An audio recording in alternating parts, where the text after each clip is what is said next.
Hi, this is Doug Manch, and you're listening to Into the Night, a Moon Knight podcast.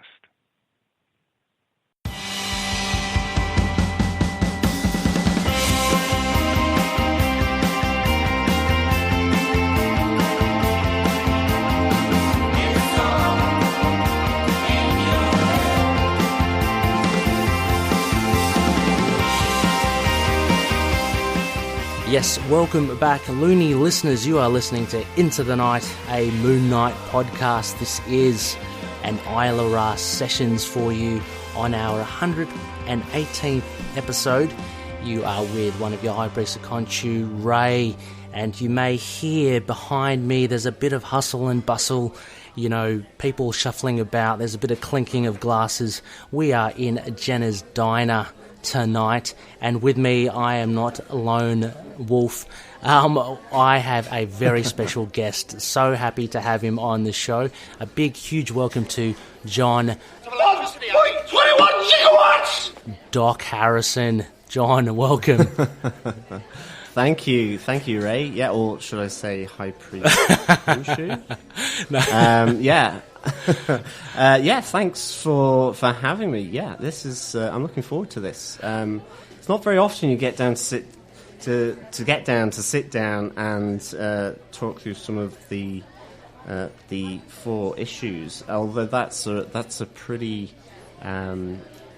it's a tough one to do, to get 4 issues of your favourite comics. Yeah, there's a bit of a kind of a morbid pleasure I have in asking this challenge to people to come on. I bet. Because I've done it myself, and it is very difficult. Very difficult to try and nut it down to 4 single issues. Definitely. Loonies, in case for first-time listeners, this is an Isla Sessions. It's one of the segments on our show.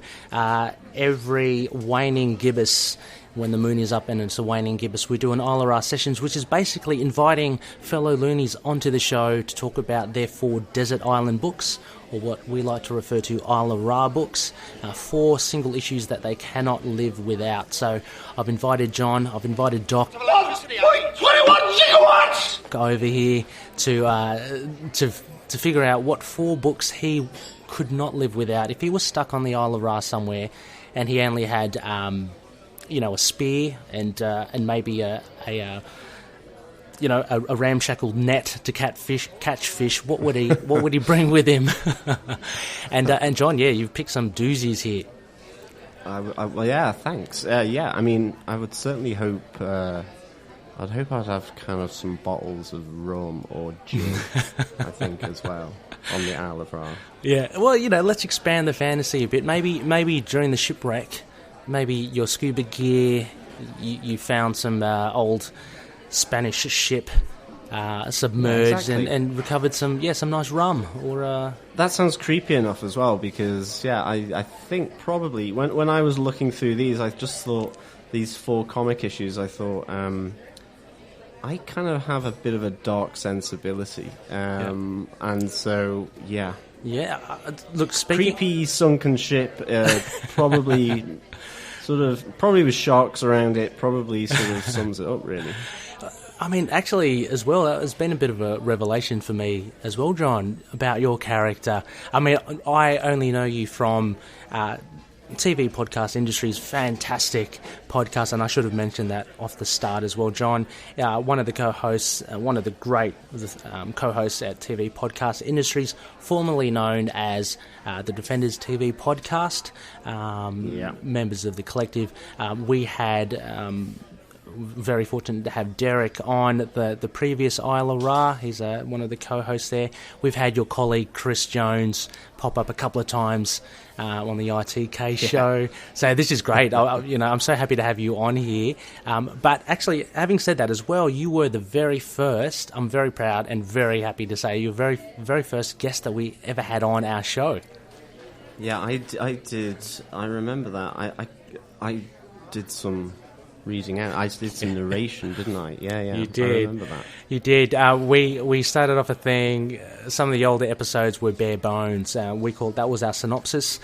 John, actually, incidentally, John, you write awesome synopses for the TV shows that you cover.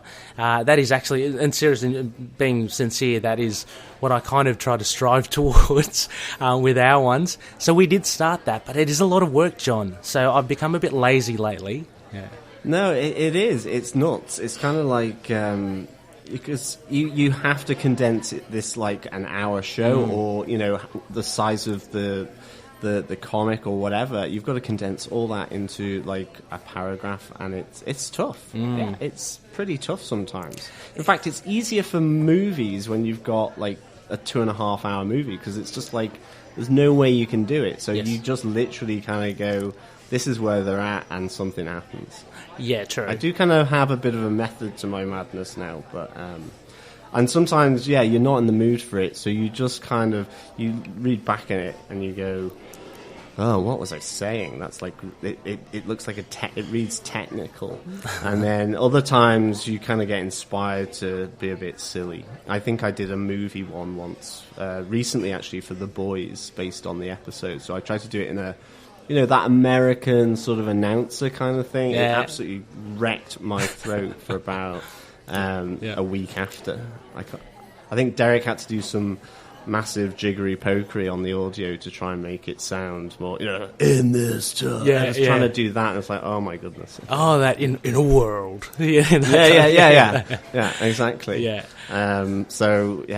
But that's my kind of one of my contributions to our podcasts on TV podcast industries. It's funny when you say like Defenders, because I'm like, I do miss that, but sure, I think we had to, with all the Marvel Netflix stuff that we covered on that coming to an end, I still kind of want to keep it, but unfortunately I'm kind of outvoted. Look, TV podcast industries is fantastic as well. I religiously listen to it, but I mean, similar to you, John, I was a little sad that Defenders because I had, my journey with your show started towards the beginning as well, and I can associate your podcast episodes with various locations. Like we've moved a couple of locations, so I remember distinctly, walking through the national park, listening to your stuff. Also, things as mundane as mowing the lawn and listening to you guys. Just we're you must have had to ramp up the volume on that load above the mower. No. You must have been deaf. No, John. I thought I'd be smart and get a manual mower, the old-fashioned ones. Oh, no. Okay. Yeah. A lot of blood, sweat, and tears. Let's just say that, because our backyard was not that big, so we thought, okay, let's just get like one of the old-fashioned ones. Yeah. But very hard work. But still, listening to your podcast made it a lot easier as well. I mean, and so having listened to you for such a long time, and I spoke to Derek about this as well. You guys have been one of the mainstays to podcasts that I listen to as well. And we won't get into too much of it because I did kind of broach it with Derek. But you guys, obviously Gotham, Defenders TV podcast, you branched out a little with Hannibal.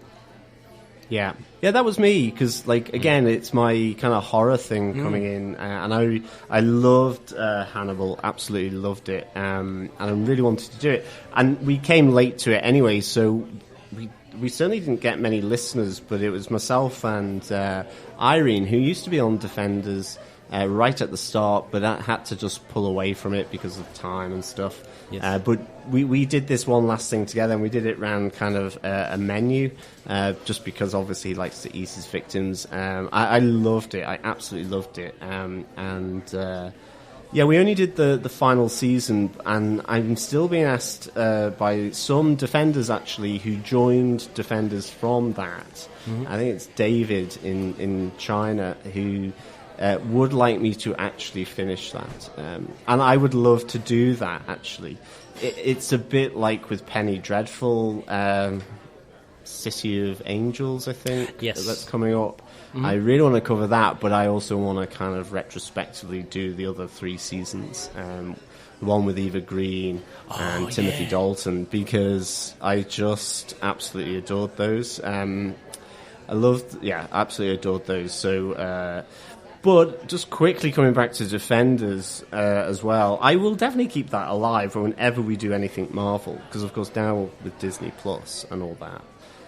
So yeah, we will keep Defenders alive on TV podcast industries. Well, that's what I hope to do anyway. Oh, Yeah, I hope you guys do it as well. And, there is one Moon Knight TV show coming out as well. I absolutely can't wait for you guys to review that. You guys are doing it, right? Yeah. And we won't use the B word at all. You won't, sorry? We won't use the B word at all. Oh, please don't. Yeah. No, we won't. Whenever I have to take out the beeper to bleep things out, it causes all sorts of mayhem. But anyway, also, just wanted to say that we are here in Gena's Diner. It is, probably heard me, John, asking you to repeat. It's a bit busy here in this booth. We're here in this booth here. It's peak hour. People are coming in for their trucky breakfasts and dinners, and there's coffee left, right, and centre. I think I see Gena. She's coming here on. Hi, Gena. How are you? Hi, this is John. This is Doc. 1.21 gigawatts! Yeah, he's joined us. Yeah. Yep. Hi, Gena. Yes. We're just here for I don't know, John. Are you hungry or just for a cuppa? I'm starving actually. With this heavy bout of cold, I need some fuel to try and get rid of it. So yeah, I'm pretty hungry. What are you after? Burger, I presume. We're in a diner. I'm trying to think, or is this a special? Pancakes, diner, milkshake. Could do that. Plenty of coffee. Excellent. I kind of run on coffee sometimes. Excellent. Which is not great, but Gena, can you just bring over a pot and a burger for John? Look, I'll join John as well. I'm a bit famished as well. I'll have a T-bone steak with a couple of fried eggs and some fried tomato and maybe a hash brown. And let's see what I'll get for mains later. But thanks, Gena. Excellent. Thank you. So, yeah, she's very busy, John. I'm so glad that we flagged her down. I hope she gets the order right. She the is. Food doesn't come cold. She's amazing. And you should have said you were ordering a steak. I would have gone for a steak too. Yeah. I just got on a burger. Okay, grand. I was just trying to remember what Frank Castle ordered, in the Punisher Netflix series, and he ordered something weird. A gun. Right. So we're here, Loonies, as mentioned a little bit. It's great to have John here. Great to be here. And hopefully we'll get that coffee in soon. Bit of caffeine injection. What we usually do as well, we like to talk about, I guess, get to know them a bit more. They're Loonies. We'd like to kind of keep our community quite open. So we usually ask some cool questions, some of them tailored towards John. And then we'll get to his 4 Isla books. Now, as per usual, we won't disclose what these are. There are links to the episode, so if you want, you can just click on those links, encrypted links, and they will show you what issues John has chosen from 4 up to his first pick, or you can just wait and listen to us and have them revealed right before your very ears. So so this should be fun. John, we always kick off with this number one question. We'd like to know how you first got into comics. What was your gateway drug?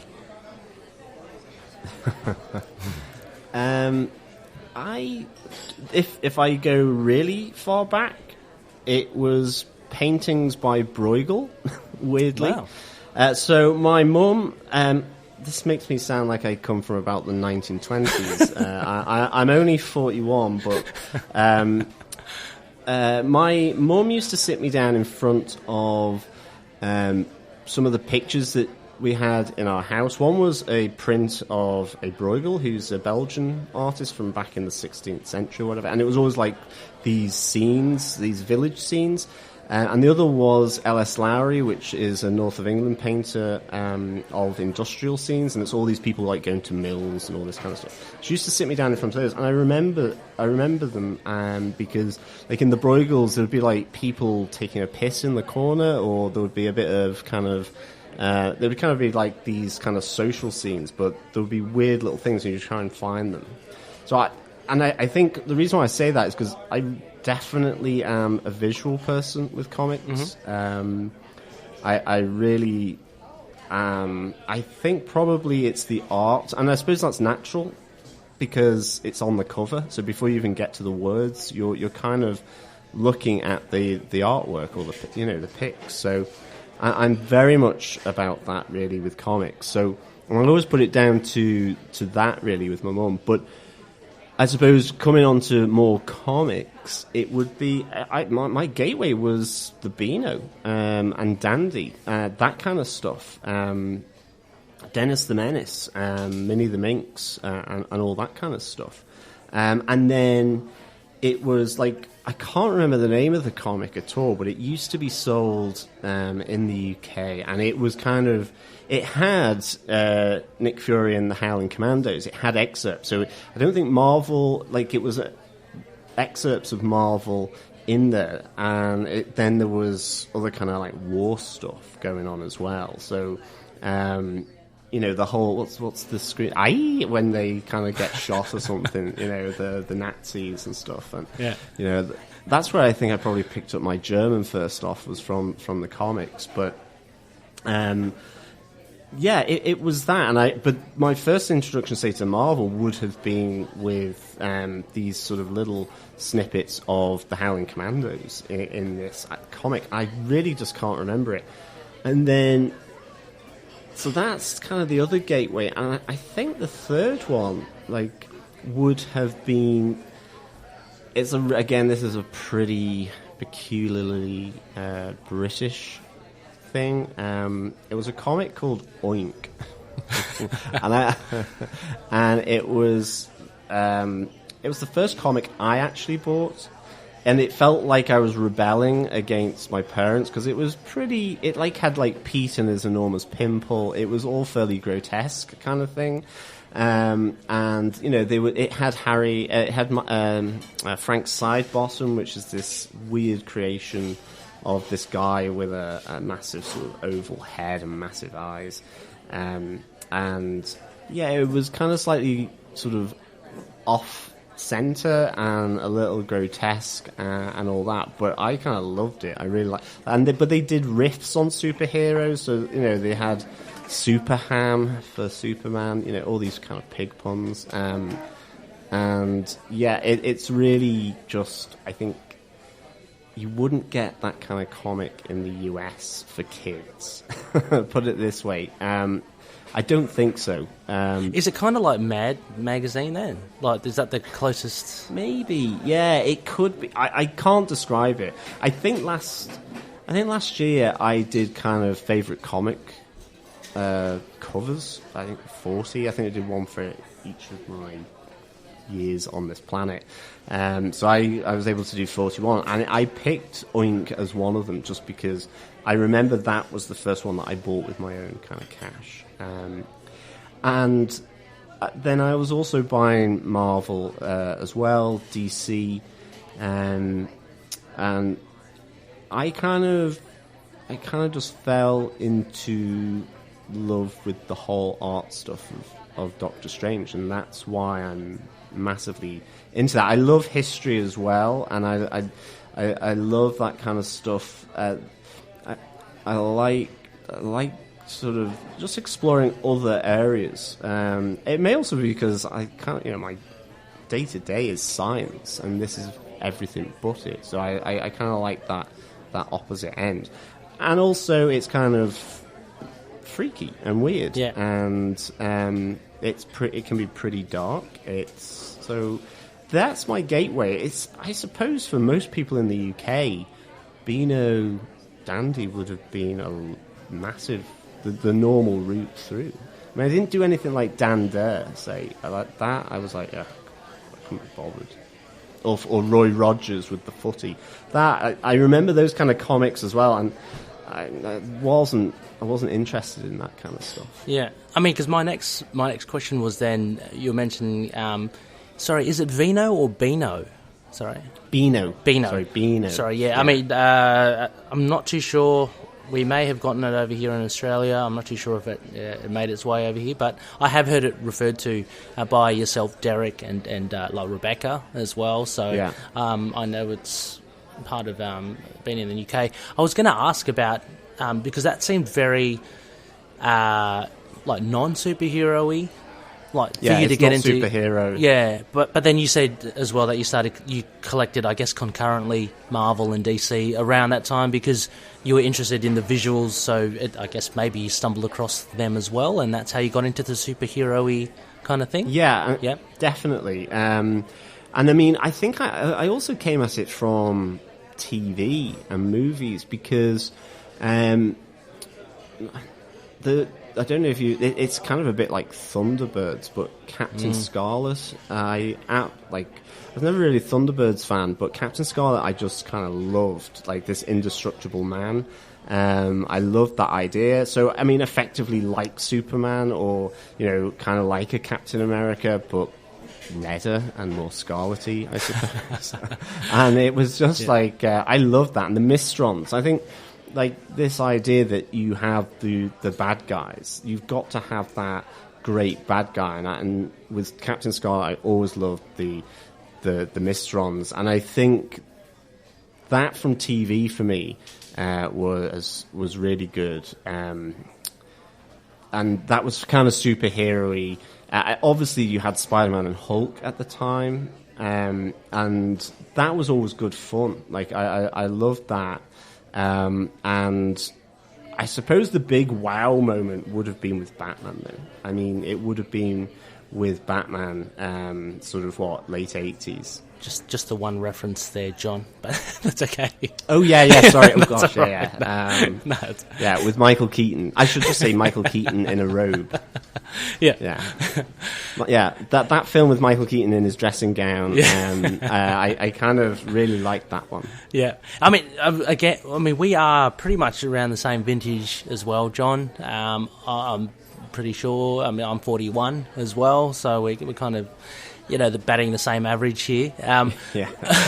But like you as well, and some younger listeners might not be aware, but Spider-Man and the Hulk, around that kind of period of the early 80s, and they were the two big Marvel characters. Yeah, big time. And Spider-Man obviously still is. He's like the pin-up boy for Marvel, but Hulk was actually a lot bigger than what you associated with him now. Obviously, so you're mentioning, I guess, the TV show, the animated series, all that as well. It's funny that you also mentioned with Bino and the art and the art that you were exposed to with your mum, this kind of weirdness, because I can see that thread go through to Doctor Strange, as you mentioned, like with early Ditko stuff, and the whole, even in the movies as well. So I can see and understand why you kind of like those sorts of things now as well. We'll get into a bit of it just a little bit later as well, but, with your horror, you have a really big fascination with sci-fi stuff as well. I know you like black science, stuff like that. Yeah, sci-fi, fantasy as well, and horror. I love that, and if you combine them together, then I'm just like in pure heaven. And yeah, I mean, Black Science by Rick Remender is really good, and he's one of the authors of one of the books that I've chosen. Like I think he's great. I love his style of writing, and I love the artists that he gets on board with him. I think they kind of just bring this really rich visual style to everything. But yeah, I mean, horror stuff and sci-fi I love. I mean, it's why I absolutely adore, say, Alien and Event Horizon. I mean, Event Horizon for me is just like awesome. And I was about to ask you exactly about Event Horizon. Do you know they are making it a TV series? I know. Yeah. That might be coming to TV podcast industries because I would love to cover that. Because that, for me, I can't remember, who was I talking to? I was talking to one of the loonies, and that would have to be one of the darkest sci-fi things I've ever... With Sam Neill and Lawrence Fishburne. Yeah. Man, I want to watch it again, actually. It's brilliant. I mean, to be honest, I think it may be partially messed up actually in the head. I do think it's far out there. I mean, I remember the first time I watched it. I suppose for me, just quickly, like with the horror, like people are like, why do you like it? And it's because I actually do get scared. I'm really bad. I frighten easily. I frightened in Toy Story 3 when a fluffy teddy bear came out of the dumpster. And I think that's it. I don't know whether it just brings me back to my primordial kind of sort of, fight or flight. Well, basically, I would run a mile. It really just, I can hear my heart starting to beat. I pull up the cushion or whatever, and I'm like, okay, this is really bad. So I think the first time I watched Event Horizon, I probably only saw about half the movie because I was just like, I couldn't watch it. And then I have to go back. Once I know where the scare points are, it's like, it's fine. But I have that reaction even now. I can be watching movies that I've seen 100 times, and I just slip into this complacency, and then there's this big fright, and I'm like, it's just... Derek's wondering what the hell is going on the other side of the couch because I've kind of let out a massive sort of scream or something. I like that. It's like getting on a roller coaster. It's so weird, yeah. Because I was about to say, like most people, when they are frightened the bejesus out of them, they usually try to steer clear of being scared. But you seem to be like a moth to a flame. You seem to be going back again and again. Yeah, no, it is. I think it's like roller coasters. I mean, obviously. Because I'm like at the end of the day, we all know I'm not in any serious danger. It's not like I. Are you, John? Are you serious? Well, that's true. If I could have a heart attack from it or something, maybe. No, I was about to say the boogeyman somewhere. But. Well, yeah, exactly. It's kind of. I mean, I was rewatching Penny Dreadful this week, and I kind of went to bed thinking, okay, because Derek was away in Ireland, and I was just like, just make sure the doors are locked. Just do that kind of thing, and it is. I think it's the adrenaline. It's just the adrenaline stuff. It's really, I find that exciting, and plus, these kind of movies do things that just your regular movies just would never do, and I think they can just be so much. There's a creativity there by having to think up new ways to scare people, and a lot of the time you can just get a lot of schlock because it's horror by numbers you can get if you're not. It's like Scream when it first came out, great concept, and then gradually it just gets diluted over time. It all that kind of stuff. But when they that sort of next leap or jump. It's like Blair Witch Project. It was like, Did you like Blair Witch Project when it first came out? I did. It's kind of. I did as well. I really liked it, and I mean, it's one of those ones where you kind of the scares are internal, like properly internal, and I that's why I like. I think with Penny Dreadful, it's that sort of, with Frankenstein, Dracula, it's all those kind of, those old horror stories, which are really good. Yeah, I'm with Blair Witch. Look, and I'm going to throw... I actually just want to get your take, John. I'm going to throw some random horror movies at you. But before that, Blair Witch, I watched that, the Midnight Session, I remember. And it is a very internal thing. A lot of people thought, it's not scary at all. A few of the nights after that, I had, I swear, like nightmares or visions of someone just standing at the end of the bed, just a silhouette. And that kind of freaky back-turned silhouette. Yeah, definitely. I was freaked out by that. So it obviously did a number on me. But, okay, John, so this is what I'm learning from you. I did not realise you were such... I should have, because I knew you liked Penny Dreadful. And you did Hannibal, which I don't consider as a horror thing, but anyway. Yeah, I do. I've got a story. I do, because some thrillers, I kind of take it as a thriller, psychological thriller a bit. So I do kind of class them, not in obviously the horror genre, but it kind of freaks me out. But when I first saw Silence of the Lambs, the movie, what was that, 92 or something, I think, and it was that final scene with the night vision goggles with Buffalo Bill, and you had Clarice there going around.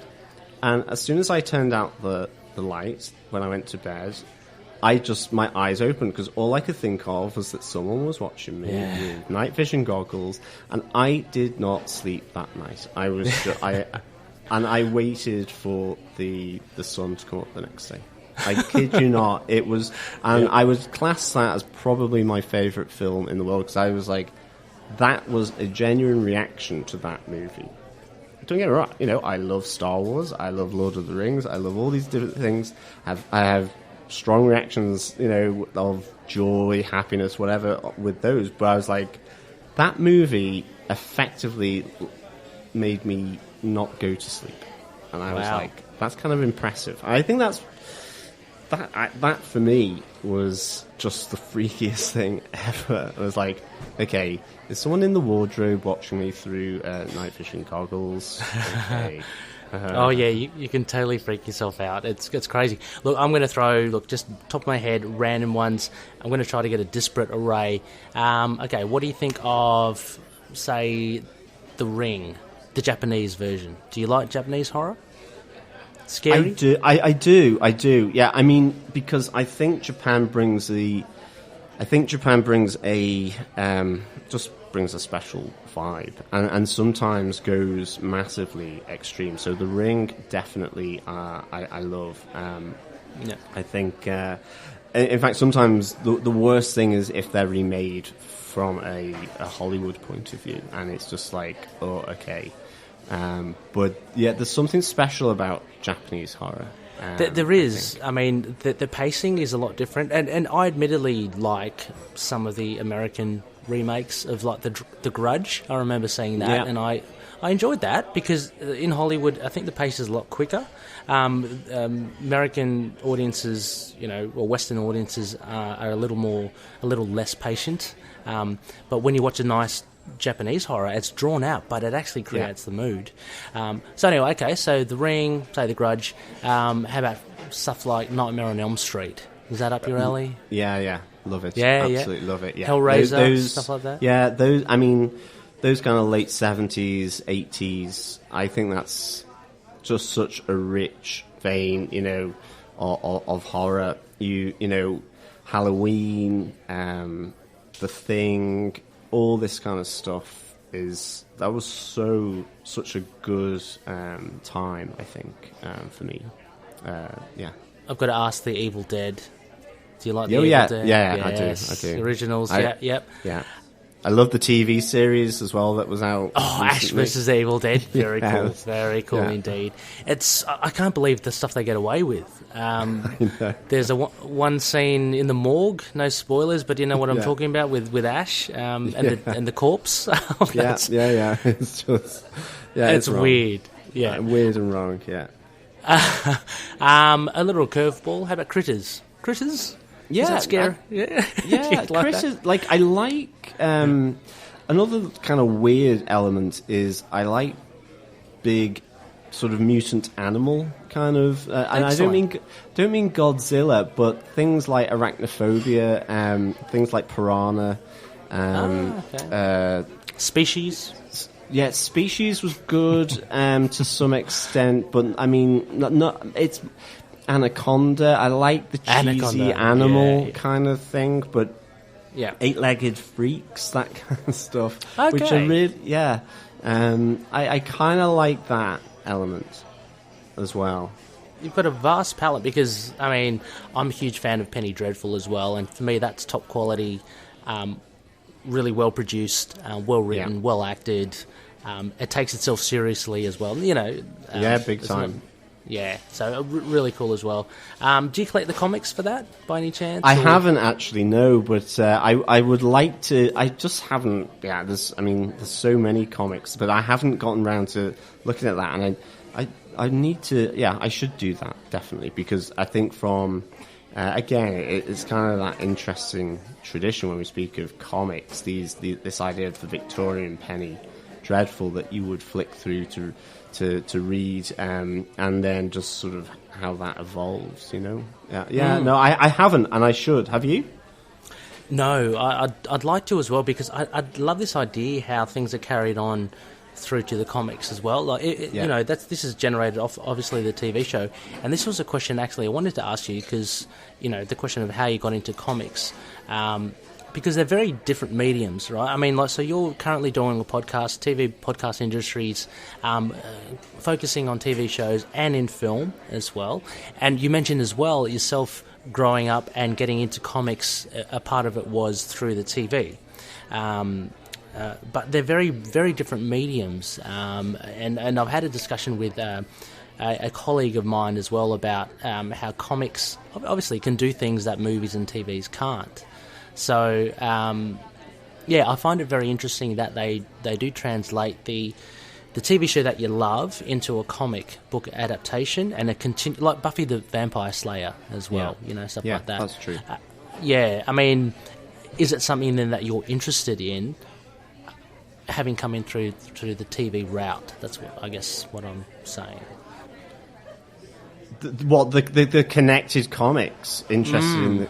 I mean, it's not like I can't say I was a big Buffy fan as well, and I can't say then I then started to read the comics, but I know Derek has Buffy comics, and it's not that I distinguish between the two of them, because I think they are different. And they have a different way, and I mean, certainly if you've with Alan Moore, he would certainly tell you they're very different. He's like, I'm not a screenwriter, I'm a comic book writer.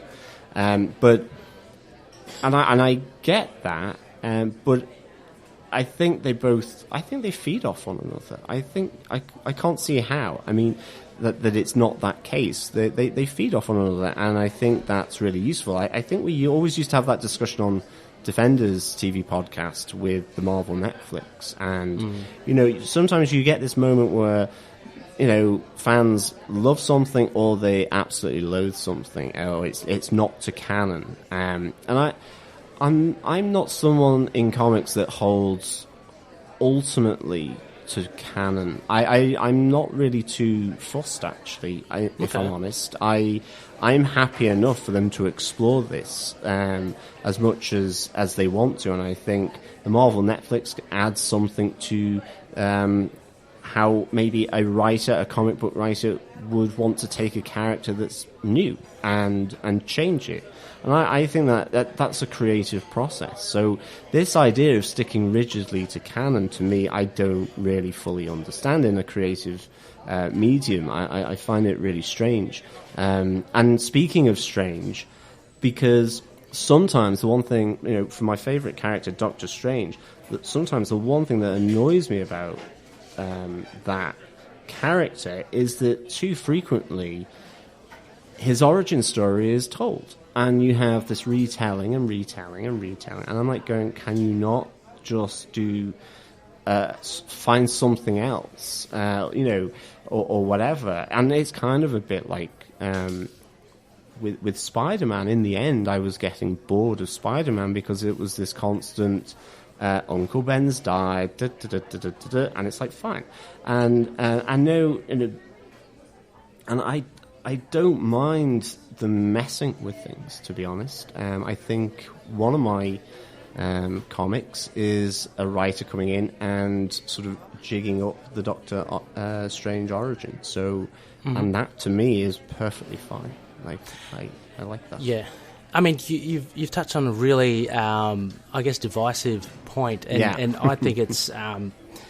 I'm totally with you in the fact that I see the movie or TV adaptations as something a different machine to the comics. It takes it gets influences from the comics and stuff, but we're not there to see a direct translation. And I think the best example would you see the MCU doing it. I mean, they haven't been totally true to the canon, exactly. But people still accept it because they've taken the essence of it, they've taken the good bits out of it, and they are happy to tweak a little things here and there, like say with Doctor Strange, the Ancient One. With Tilda Swinton changing it, of course, there's always going to be a bit of uproar against that. But as long as you kind of get the essence of what you're saying and translating I think actually.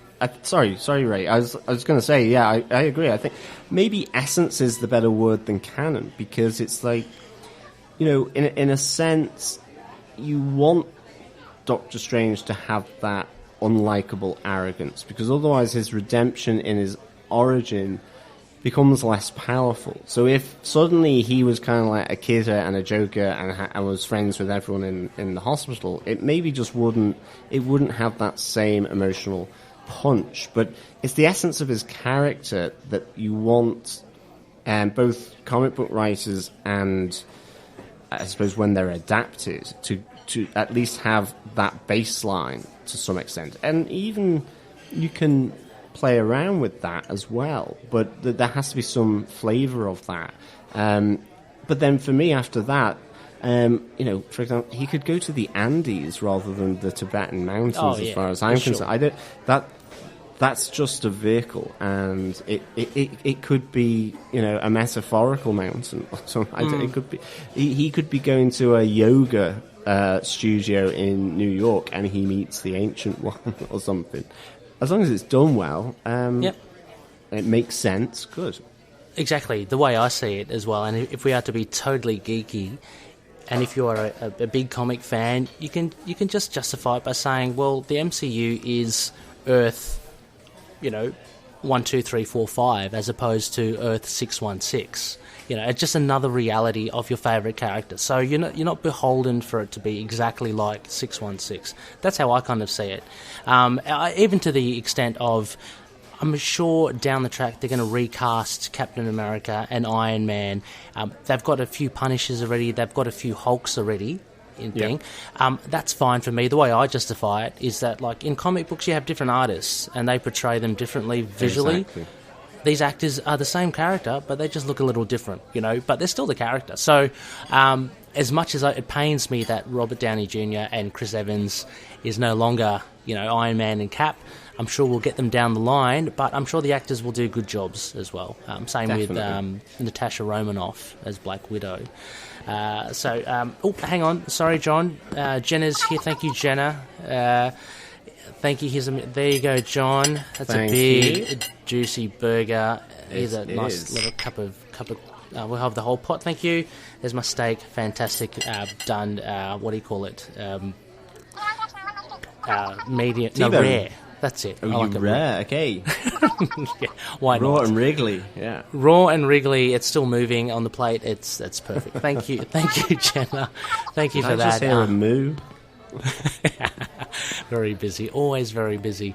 Very, very interesting. And anyway, John, just to cap off this talk about this point, bringing it back to comic books and going in between that and the other medium of TV and film, it just surprises me. Like, I asked that question to you about Penny Dreadful, about the comics as well, and me being a fan of Penny Dreadful. It's weird that comic book fans who do like a TV show aren't, from what I think, so inclined to follow on with the comic books. Yeah. You mentioned Derek has done that with Buffy the Vampire Slayer, but more often than not, people I've asked or spoken to tend to go, I really love that series. Oh, did you get the comic book series? It's weird because it's like, we're all comic book fans. But I'm trying to understand why, and what are the... Yeah, I don't know. I mean, it's not that it's the reason why I didn't go out and buy the Penny Dreadful stuff, but I know I've had a few tie-ins with some of the MCU stuff, like certainly the Doctor Strange comic that kind of tied into the start of the movie, and kind of looking at Cassilis's sort of story. But it was just kind of like, okay. Maybe it's that concern that it... you've loved something so much that it won't fulfill that, but you have to kind of, I suppose, give it a try. But and the other one could just be the wallet. Yeah, true. Oh, gosh. It's a bane of every comic book fan. Exactly. we are spoiled for choice at the moment. We're living in a beautiful age. I love it. It's always been the case. There've been so many titles, you can't get them all. But no, true. That is a good point. Anyway, John, moving along though. Okay, so it's great. It's I love getting into this sort of thing. But yeah, not wanting to hold you up anyway. So I spoke to Derek in the previous Isla Ra, obviously about the TV podcast industries and all that. So I didn't want to rehash that and go over that. Sure. And I wanted to actually turn our attentions more towards your other hobbies and maybe stuff that's not necessarily known from your listeners who do listen to TV podcast industries or defenders. And you've given me a few little tidbits here of yourself, which I found very, very interesting. First one, John, so you aren't lying when you're talking about your dulcet tones. No, I'm not. It's more baritone tones, actually. Yeah, right. So you sang with the Halley? Yeah, the Halley Choir in Manchester. Yeah. Threes. How did you define that? So I was a choir boy. Yes, my godmother was the choir kind of leader at the local church. So that forced imprisonment of having to go to church up till kind of 16 when you didn't have to. So for probably, I'm trying to think now, probably from about the age of 6 or 7, I was in the local church choir. And up till, I don't know, 12, maybe a bit later. And yeah, it was a good time. But when I moved to Manchester to do my postgrad, we went to see, I think it was like a Christmas kind of carol thing, and they were trying to recruit, and I just thought, I'll give it, I'll see if I can do this. So I went for the audition and joined. And it was great. It was 3 years in this in the Halley Choir, singing pretty much most weekends during the sort of the seasons at the orchestra, the Halley Orchestra in Manchester.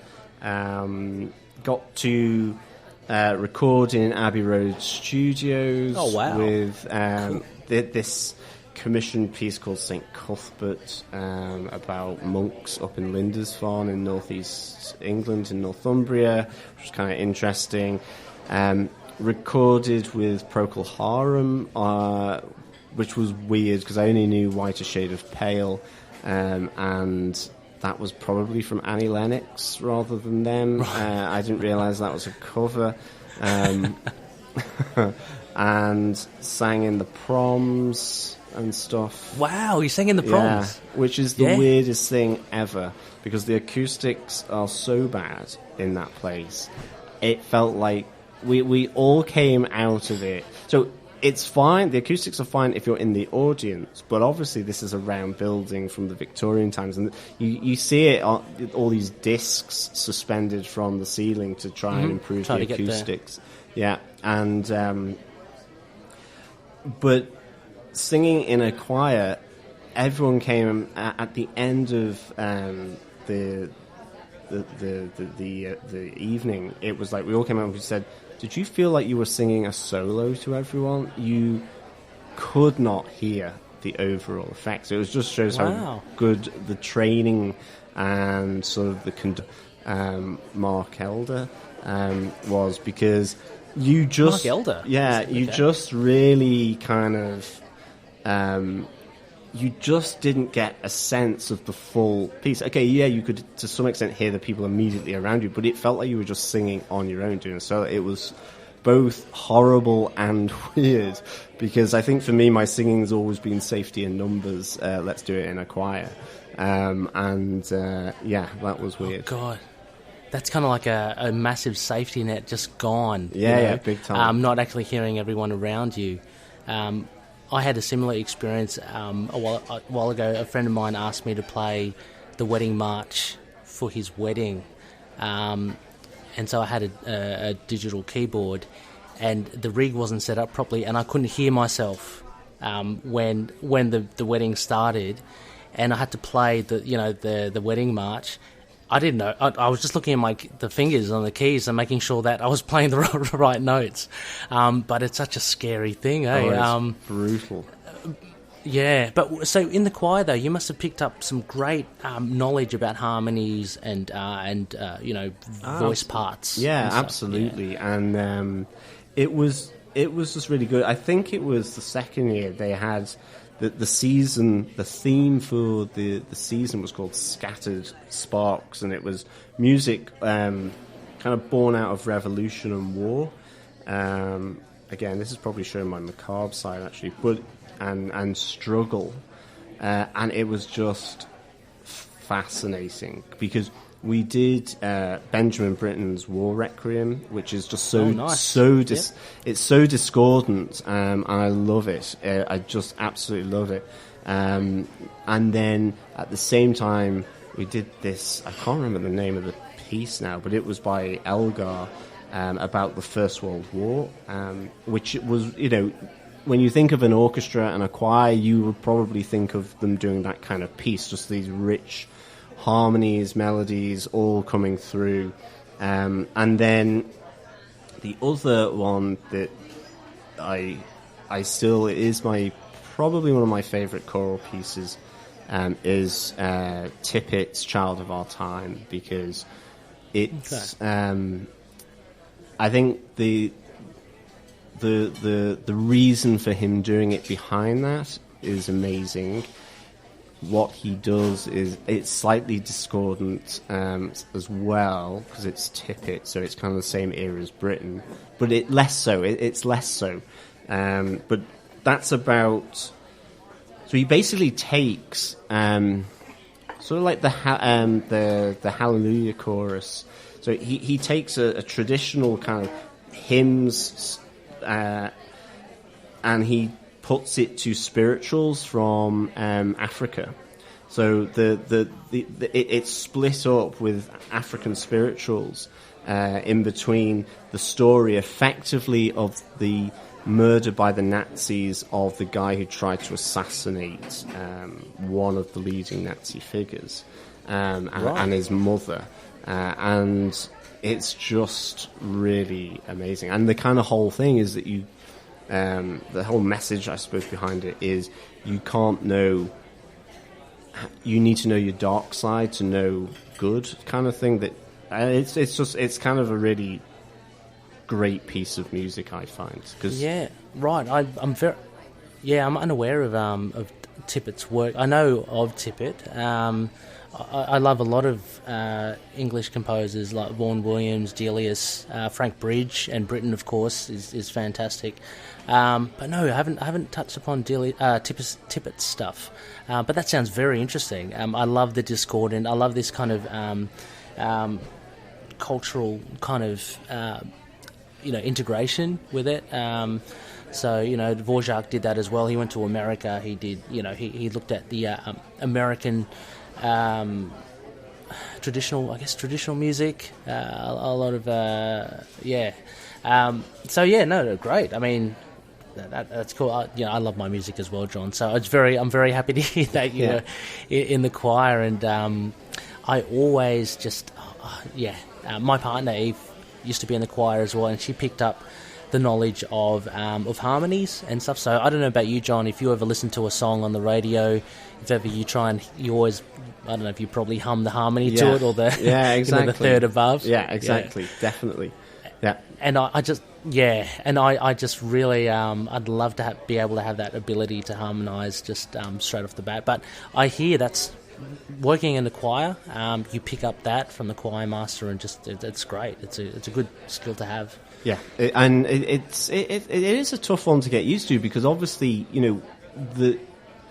the output of the choir is the whole, but you're in the middle doing something that adds the bass, or because normally, it's normally the altos and the kind of giving the main melody and theme of it. So if you're bass, baritone, you're generally doing parts that are really have no melody to them at all. You're kind of just you're adding to their stuff, so you have a different role, and that's why you suddenly you get this moment to join in with them, but just at a deeper level, and it's like that becomes great. That's so cool. Yeah. That is so cool. Another point, John, here I've got here that you not many people will probably know about is that self-proclaimed here, John, is a trained nerd. I am, yeah. It's really sad. Not the anorak variety. I don't take... so I call myself that, but I mean, I certainly don't take sort of train numbers down, but I'm kind of... Oh, okay. Yeah, no, that's way too sad. Even for me. That's a train spotter, right? Yeah, that's a train spotter. Yeah, okay. But I absolutely... I adore kind of high-speed trains. Mm-hmm. Yeah, electric trains. Have you had the opportunity to go to Japan and say like Taiwan as well, the bullet trains? No, but that's why I would go, as well as the culture. I would want to hop on a bullet train and get fired to sort of whichever city from Tokyo. Yeah. Stuff the culture, John. Just exactly. check in, go through customs, get me to that bullet train right 2 now. weeks on a train. What is not to love? I mean, I'm kind of... I just really like... Yeah, I'm a bit... It's the kind of sciencey bit in me, I think. But I love that. I love trains, yeah. It's not... You can't really make that kind of... You can't sex that up, really. Sorry, listeners. I could see you working an angle there, John, but it just nothing was coming up. Does it extend to model trains and stuff, or that's a different fascination, I guess. It is. I wouldn't build sets, but I do have a few model trains that I would display. We don't have them displayed here, and in fact, I think they're still probably in the UK, but they're primarily N-gauge models, so the small ones, yeah. But I wouldn't be building sets. I mean, I did as a kid, but now, no, I don't. I don't do that. I don't have a loft where I've got, some kind of twee bit of sponge dipped in green, trying to be a tree and stuff like that, no. Oh, there's nothing wrong with that as well, It kind of is, though, really. I've got enough bad traits, so I don't need model trains. At least not to that level. I can, But it's great. Yeah. Some of them are amazing. I do appreciate the craftsmanship and the time taken for the detailing. Not that I... It sounds like you know a little something here. Are you hiding a dark secret, Ray? No, I don't. No, dark secret. Again, nothing wrong with it. But no, I don't. Just you can't. There's nothing you can really say. It's kind of. I'm a trained nerd. Stutter. Sort of. Yeah, I know. Yeah. Also, I mean, we have covered you're a big fan of sci-fi and horror. So we touched upon your horror fascination, John, and that's kind of bleeding in through the Hannibal podcast, Penny Dreadful, the joy of that. Sci-fi, we did touch, you mentioned Aliens. I mean, Aliens, because Aliens, for sure. Event Horizon, but like Star Trek. I remember watching the old. I see a Trekkie. I mean, watching the old Kirk stuff with my dad growing up on BBC Two, Next Gen, absolutely, Deep Space Nine, everything. Star Doctor Wars, Who? Doctor Who as well. Doctor Who, okay. For sure. Star Wars, I mean, I suppose the first one I really remember is Return of the Jedi, but then I saw Empire Strikes Back and I was just like, I want to be that guy in the AT-AT. See, I don't go like, I want to be Luke Skywalker, I want to be Darth Vader.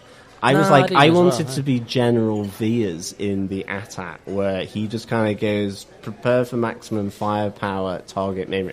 See, I know the stuff, and it's kind of like target main reactor, and I wanted it to be him. which is really sad as well. But anyway, just a bit off the side, you know, Yeah. just not really. and it's like, why do I want to be one of the Imperials? But it's just, I think it's the uniforms. It's got to be. Okay, well, let's not delve further. I'm hoping there aren't any dark sides to you there. No, I don't think so, but John, apart from the obvious, the horror. But Yeah. But yeah, that's who I wanted.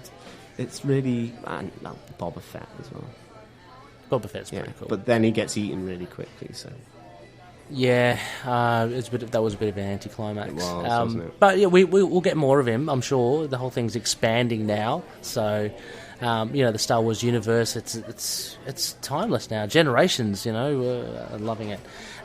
John, please indulge me as well. I'm it's probably not the top tier sci-fi stuff, but please indulge me. I do love it. Predator, do you like Predator? Yeah. Love Predator. Oh, you do? Yeah, I love the Okay. first Alien versus Predator, and Oh, you can't do? help it. Okay. Yeah, what is not Okay. to like with a pyramid under the Antarctic ice sheet? Yeah. Yeah, why not?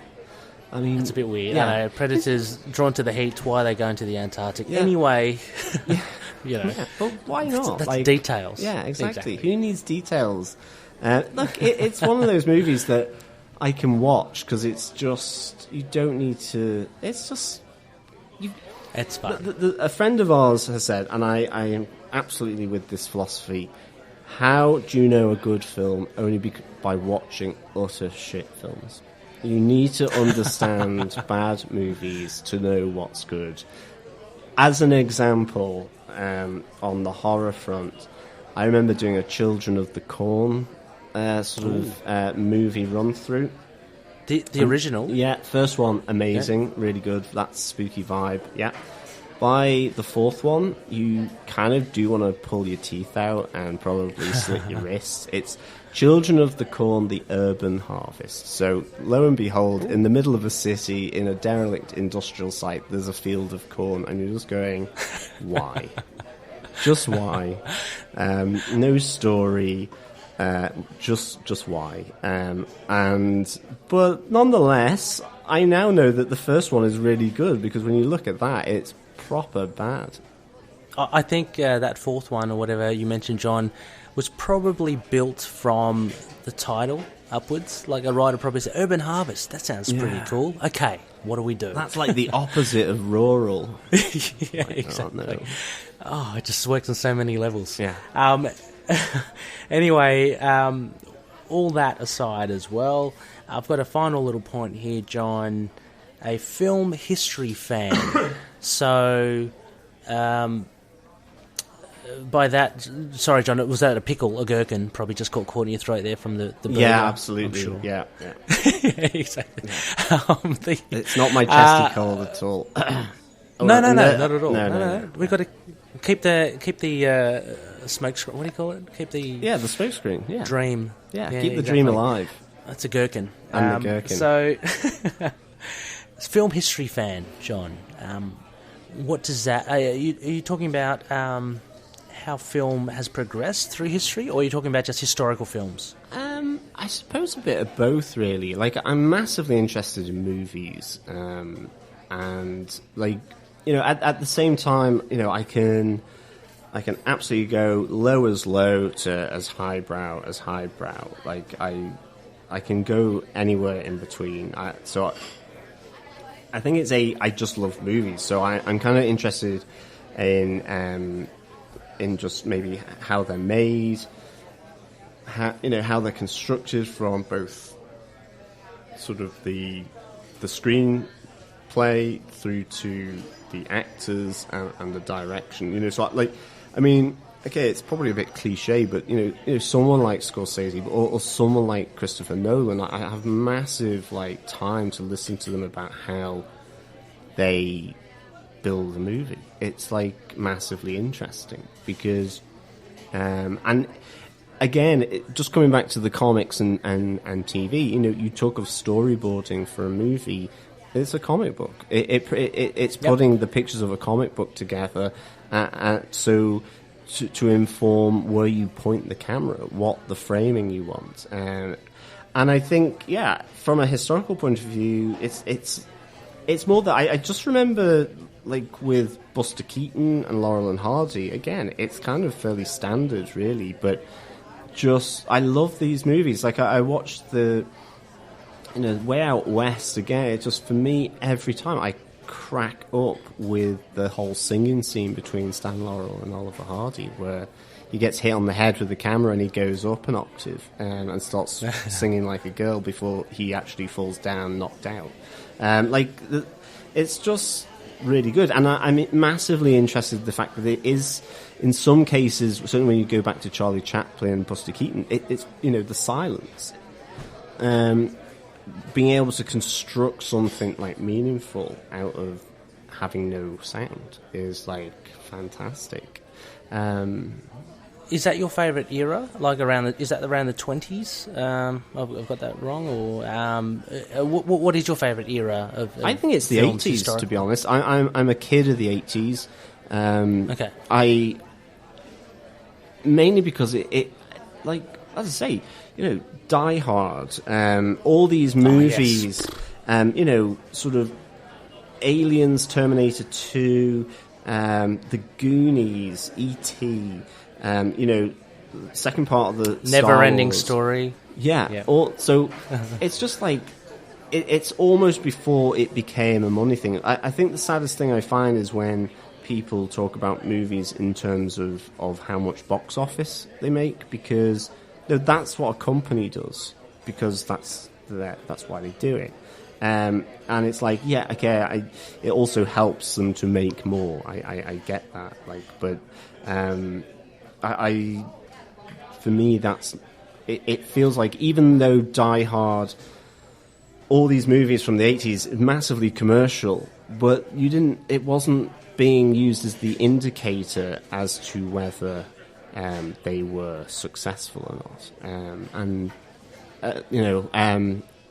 Obviously Blade Runner, again, one of my top movies. I love Philip K. Dick as a sci-fi writer. I think Christopher Priest, again, another great sci-fi writer.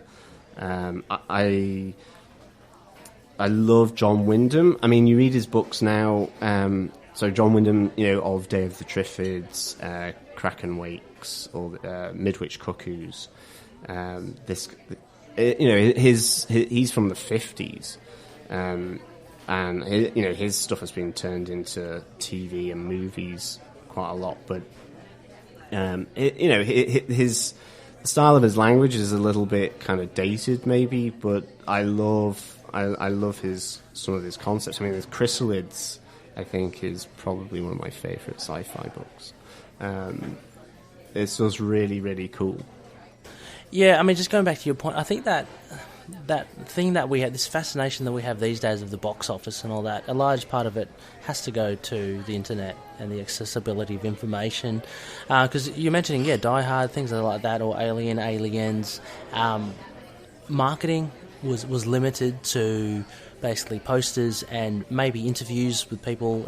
You see it on TV or articles.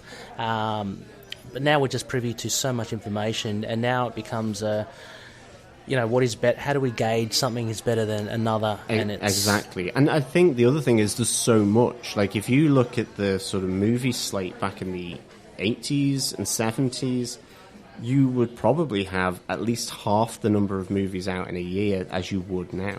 So, like, unless it does start to ramp up the cash, movies can be in and out within 2 weeks. But I think E.T., I can't remember the exact number, but you were talking, it was in the cinema for months.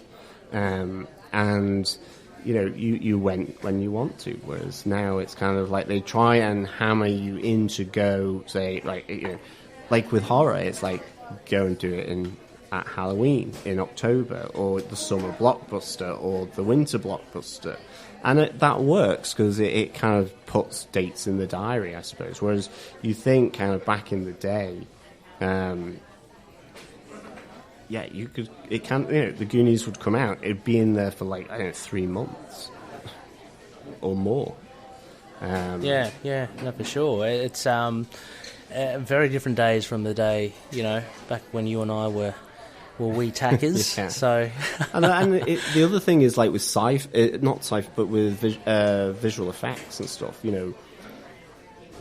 I think directors now certainly understand you can't just chuck visual effects at something.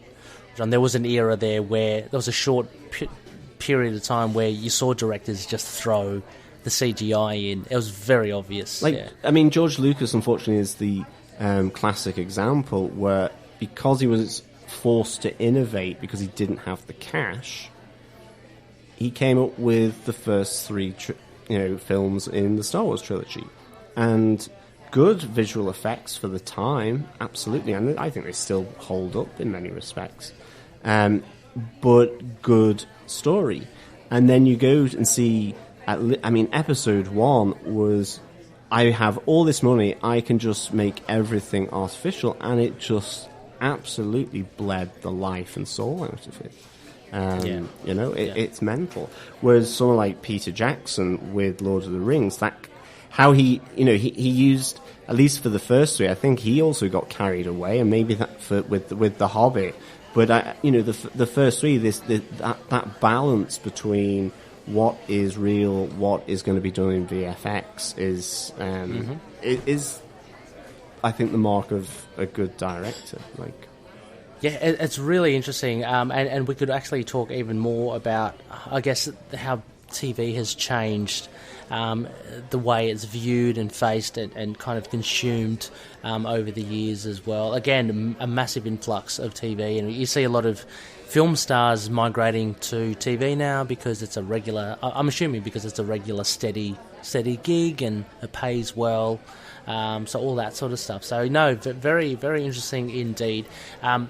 John, I'm going to have to turn it towards, this is an Into the Night, Moon Knight podcast. So before we actually take leave and go to an undisclosed location, final question, and, we'll finish our lovely meals as well before we go. Absolutely.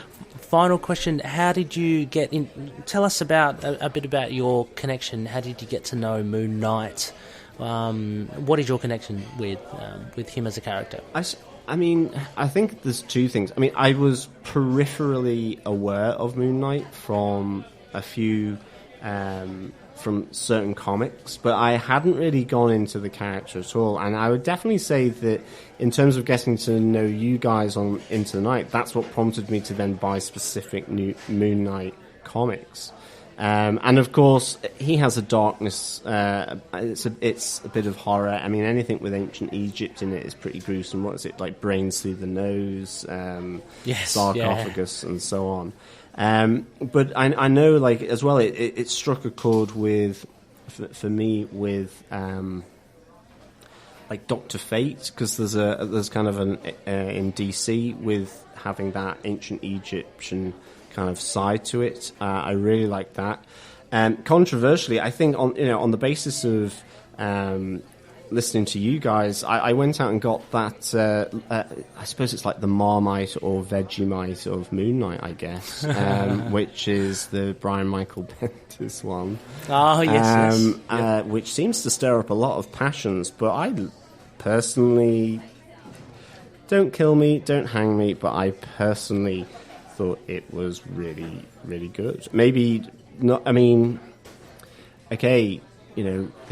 Lemur and so on, I prefer them now, but I like Bendis. It made it accessible for me and introduced me to it. And I know it's very different, but having those, those touch points of the other heroes there within that story, like Spider-Man, just kind of a familiarization with it. But yeah, I like. But that's all I'm going to say. And I don't know, we can drop it here.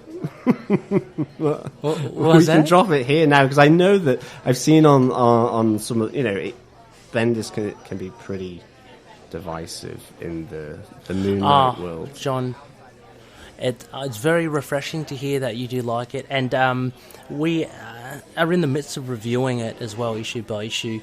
And to be frank as well, of course, it's quite divisive, but if you're a Moon Knight fan, after you get past the initial shock of what Bendis is ignoring and what he's kind of doing, I've revisited it now. I'm rereading it, and I'm enjoying it a lot more now, because I know what to expect. And I'm just enjoying it for the story's sake, for what he's doing with the character. And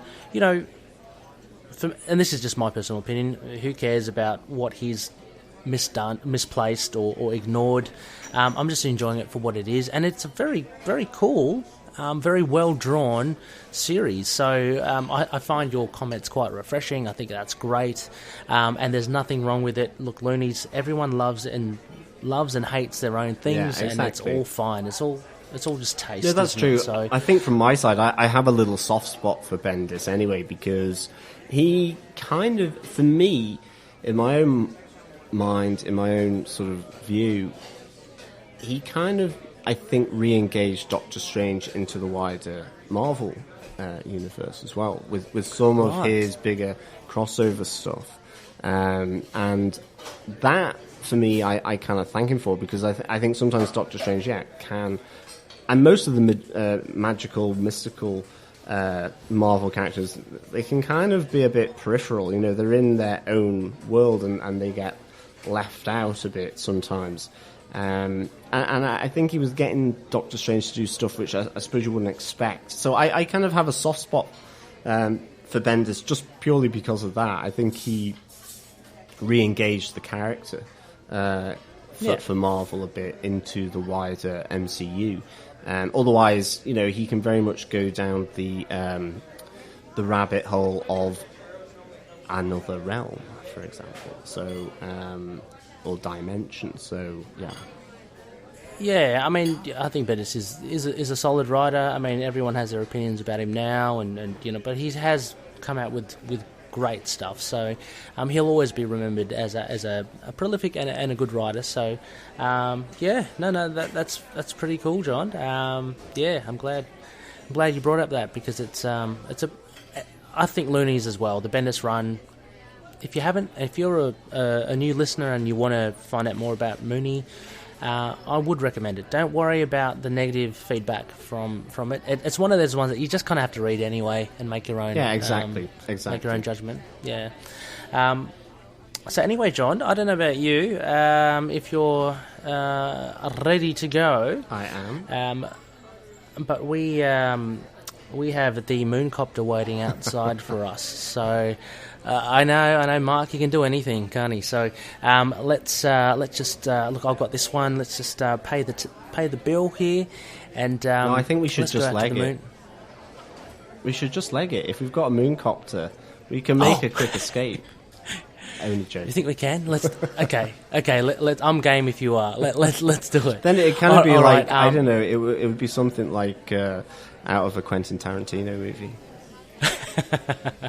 Yeah, let's do it. All right, Loonies, we're going to take a quick break whilst don't tell Gena whilst we leg it, and when we're right back. Well, what am I saying? When we come back, we will be at a new location to look at John's Isla books. See you soon. Come on, John, let's go. See you, Loonies. Bye.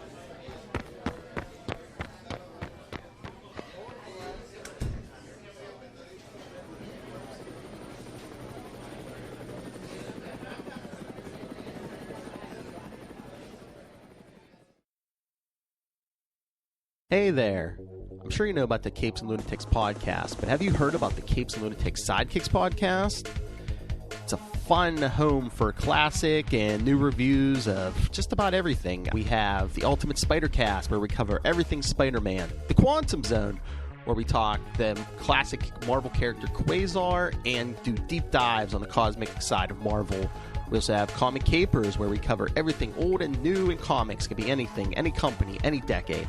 And we also have our Media Mondays, where we cover some kind of TV show, be it a Arrowverse current hit or our summer specials, where we do reviews of classic episodes of the Buffy the Vampire Slayer spinoff Angel. So, if you're a fan of pop culture and media, you should really check it out. And I promise you, you won't be disappointed.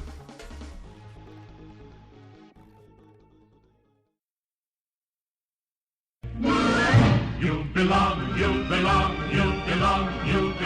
to the Merry Marvel. anyone hear us? This is Trey Lawson. And I'm James Hickson. Anyone can hear this broadcast. We need your help. We've been kidnapped and imprisoned in a tomb by this creepy old undertaker named Mr. Gravely. And he's forcing us to review his collection of Marvel horror comics. Stuff like Tomb of Dracula, Werewolf by Night, Man-Thing, Ghost Rider, and so much more. Forcing us to record these reviews as a podcast called The Tomb of Ideas. If you can hear this, please contact our families. Call the authorities. Anyone. Tell them we can be found at... Now, boys. Let's not give too much away. You can find James and Trey every other Wednesday at the Tomb of Ideas, a Marvel horror podcast. A proud member of the Cinepunks podcast group. See you there, Tomb Believers. The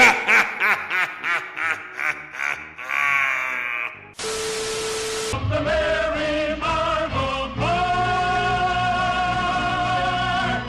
the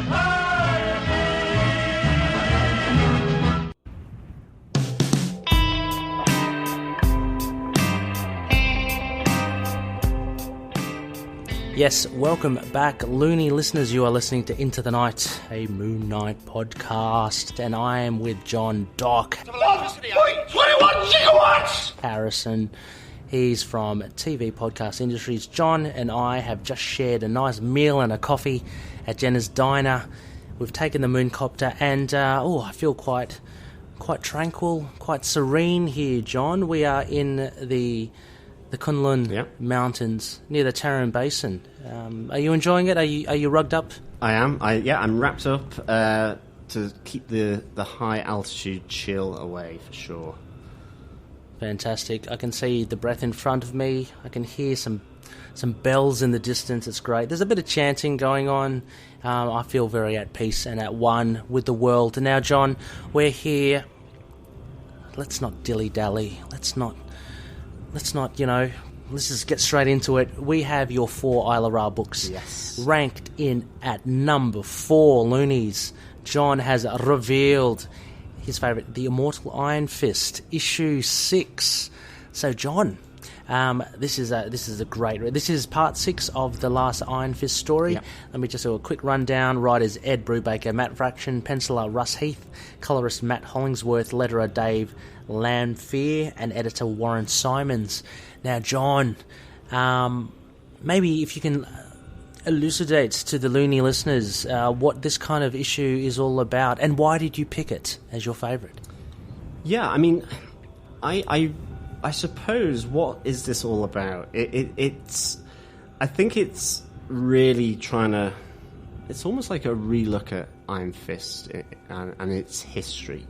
I mean, the full series is. This particular issue for me is because I think it's one issue where you have so many of the characters of Iron Fist, but also the ancillary ones as well, such as, I suppose, Heroes for Hire It's a massive roll call, I think, of just some of the great characters within the Iron Fist world. You've got... And the wider Marvel. I mean, you have Hydra in here, for a start. And that's always good. I have, obviously, a massive soft spot for Nick Fury through Derek, but also with the Strange Tales stuff. So, you've got Hydra in here. You've got Mother Crane, Steel Serpent Davos. You've got Danny Rand, but you've also then got this whole kind of elucidation of this history, this idea that the Iron Fist is immortal through that baton, or the chi, being passed down through different people throughout the ages. And it's something brought really nicely by Ed Brubaker and Matt Fraction in terms of the writing. It's funny, when I looked back at the 4 issues that I have, I just see so many of the writers that I absolutely adore in comic books today. And it's even... It's interesting. I was talking about being sort of a visual person with the artwork and something that you look at, and that's true. And I'm continually surprised how often but it's the same kind of writers associated with that as well. So it's kind of really weird.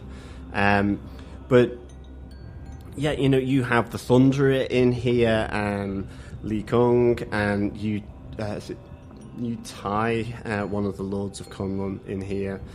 But then you have the Heroes for Hire. So you've got Colin Wing, you've got Luke Cage, you've got Misty Knight.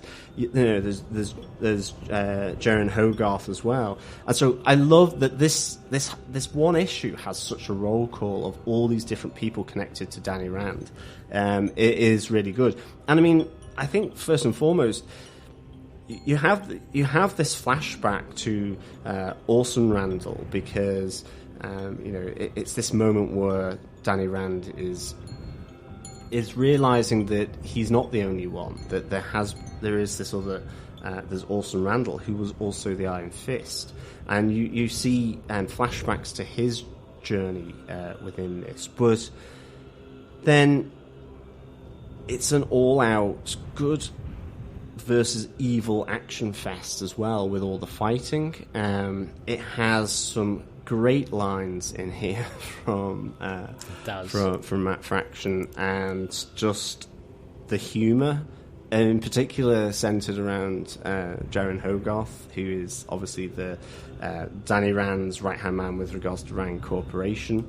But I just love some of the sort of humour, sort of sarcastic lines in here.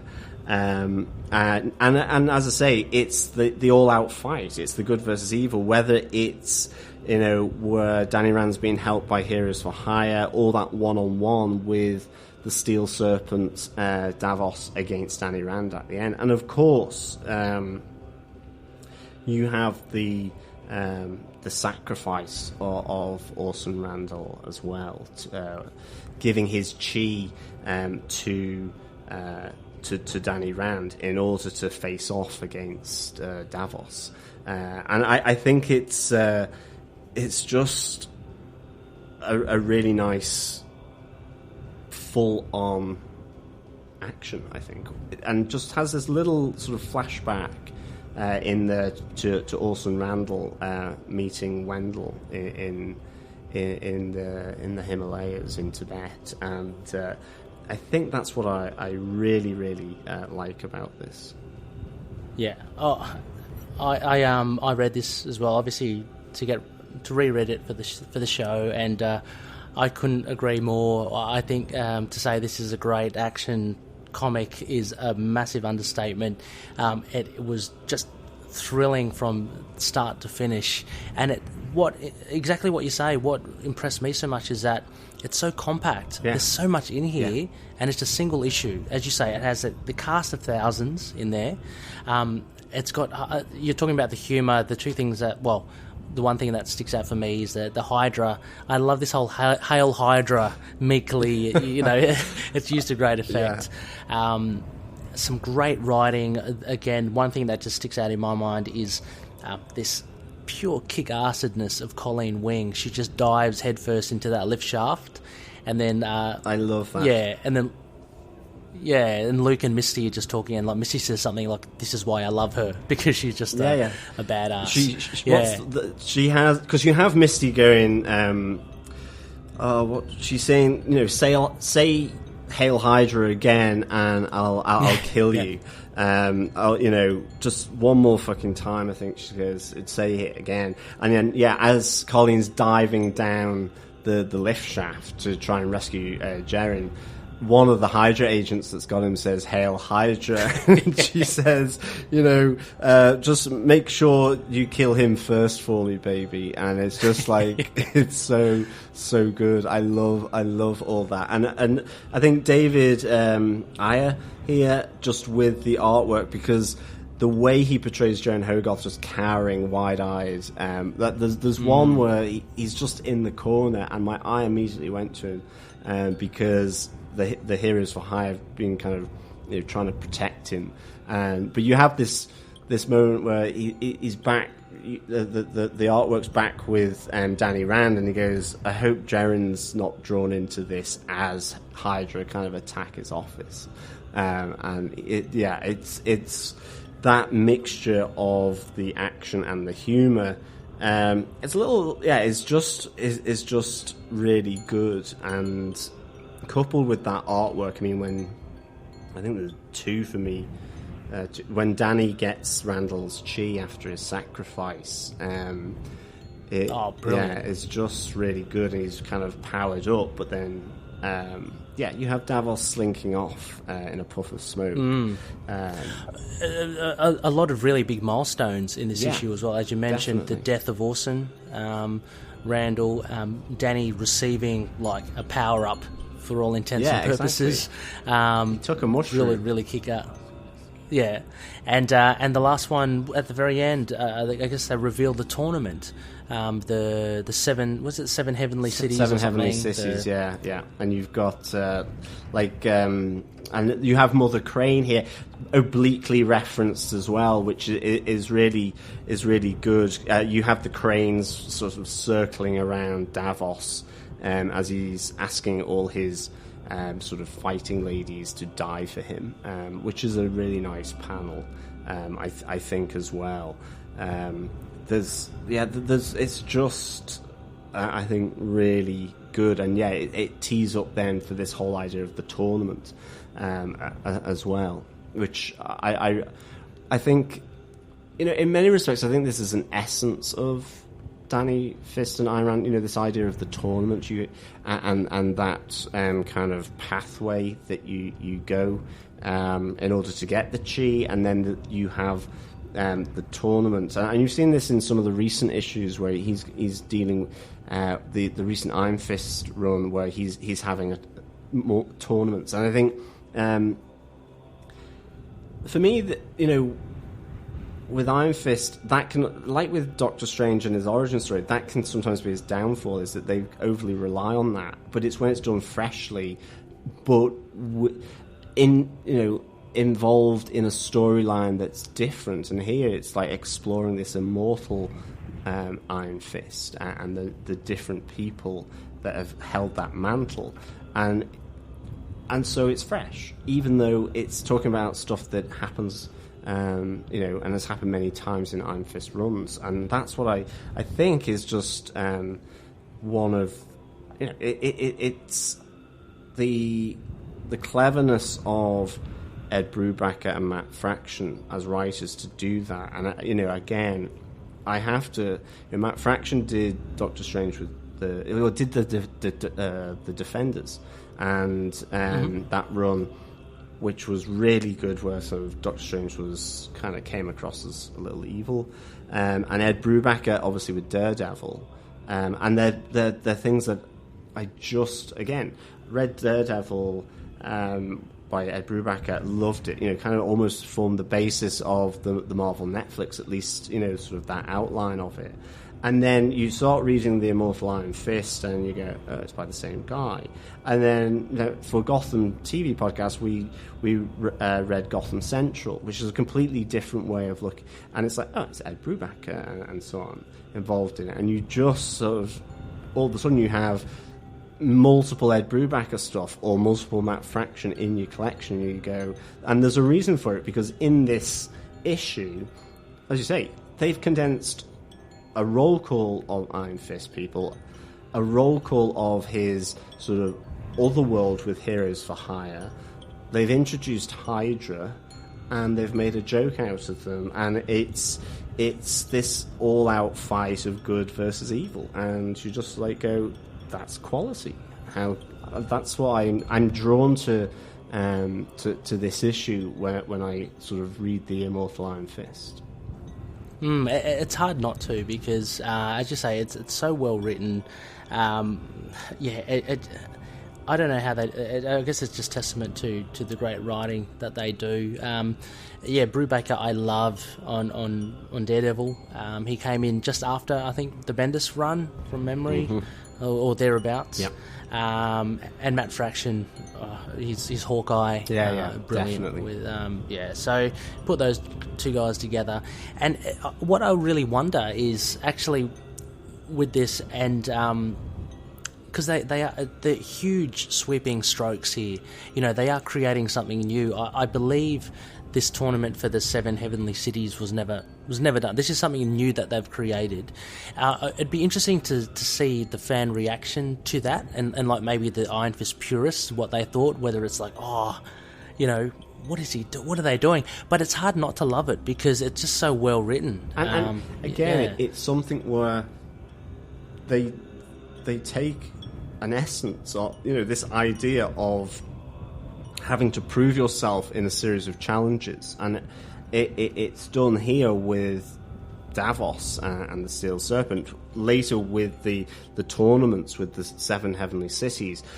But it's all wrapped up coming from an angle of Danny Rand realizing that he's not the one and only Iron Fist, that he's not the first, and it adds a different dimension to all of this, because then you suddenly go, oh well, okay, this has been in different ways, because you have I can't remember the name, but you have the female Iron Fist, and you like go, there's a whole different kind of idea, you know, and you have it through the different histories, and it just adds this layer upon layer of the Iron Fist story, and that's what I liked, even though in some respects it does tread familiar grounds of just having a fight and all that. Yeah, I mean the whole kung fu craze of the 70s and 80s with Bruce Lee, it fed into the Iron Fist, and obviously so tournaments are a thing that, as you say, repeats itself with Iron Fist. But yeah, this is totally new. I love the Ed Brisson one as well, where he's on the island, fighting those. I love the names. Like there's a guy that's like an eel and or the something, and there's the rat of 12 plagues. But that's it. It's that's it. It's the Ed Brisson one. That's again where they do the tournament and the challenges. It's done really, really well. I love that.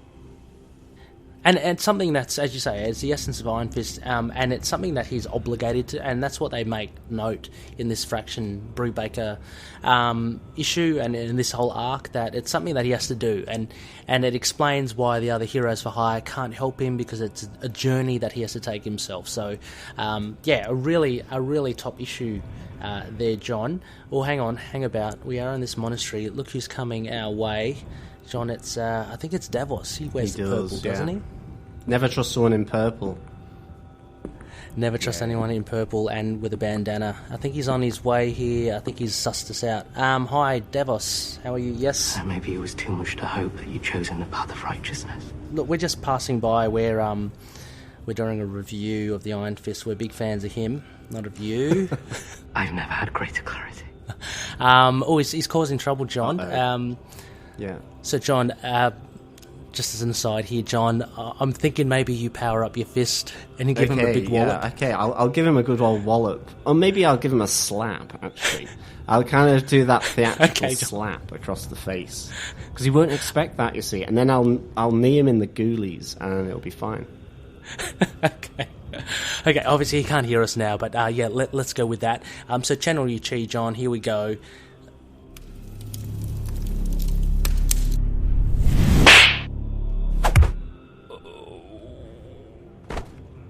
Okay, I think you've incapacitated him. That's good. The Goolies and the slap. I think is more than enough for him to handle. Good, yeah. I'll give him a nipple twist just to finish him off. Okay. See if he twitches. Yeah, exactly. Okay, while he's down, John, that's good. We had a bit of an interruption there, Loonies. Don't worry, we're on top of it. John, we are still here in the monastery. We got your number 3. You're rank 3, and I seriously hope that I have ranked these properly, John. I'm just going off your list from bottom to top. Okay, I did just put them in a random order, but that's fine. Oh, okay. But no worries. I think that makes sense. That's fine. I get it, yeah. Number 3. This is awesome, John. I want to ask you about this because this is fantastic. John's number 3, Dr. Voodoo, Avenger of the Supernatural, issue 3.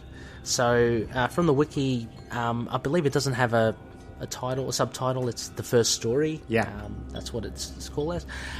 Anyway, rundown of credits. Writer Rick Remender, penciler Jeff DePaulo, inker Gabriel Hardman, colorist Jean-Francois Beaulieu, letterer Dave Lanfear again, and editor Lauren Sankovic.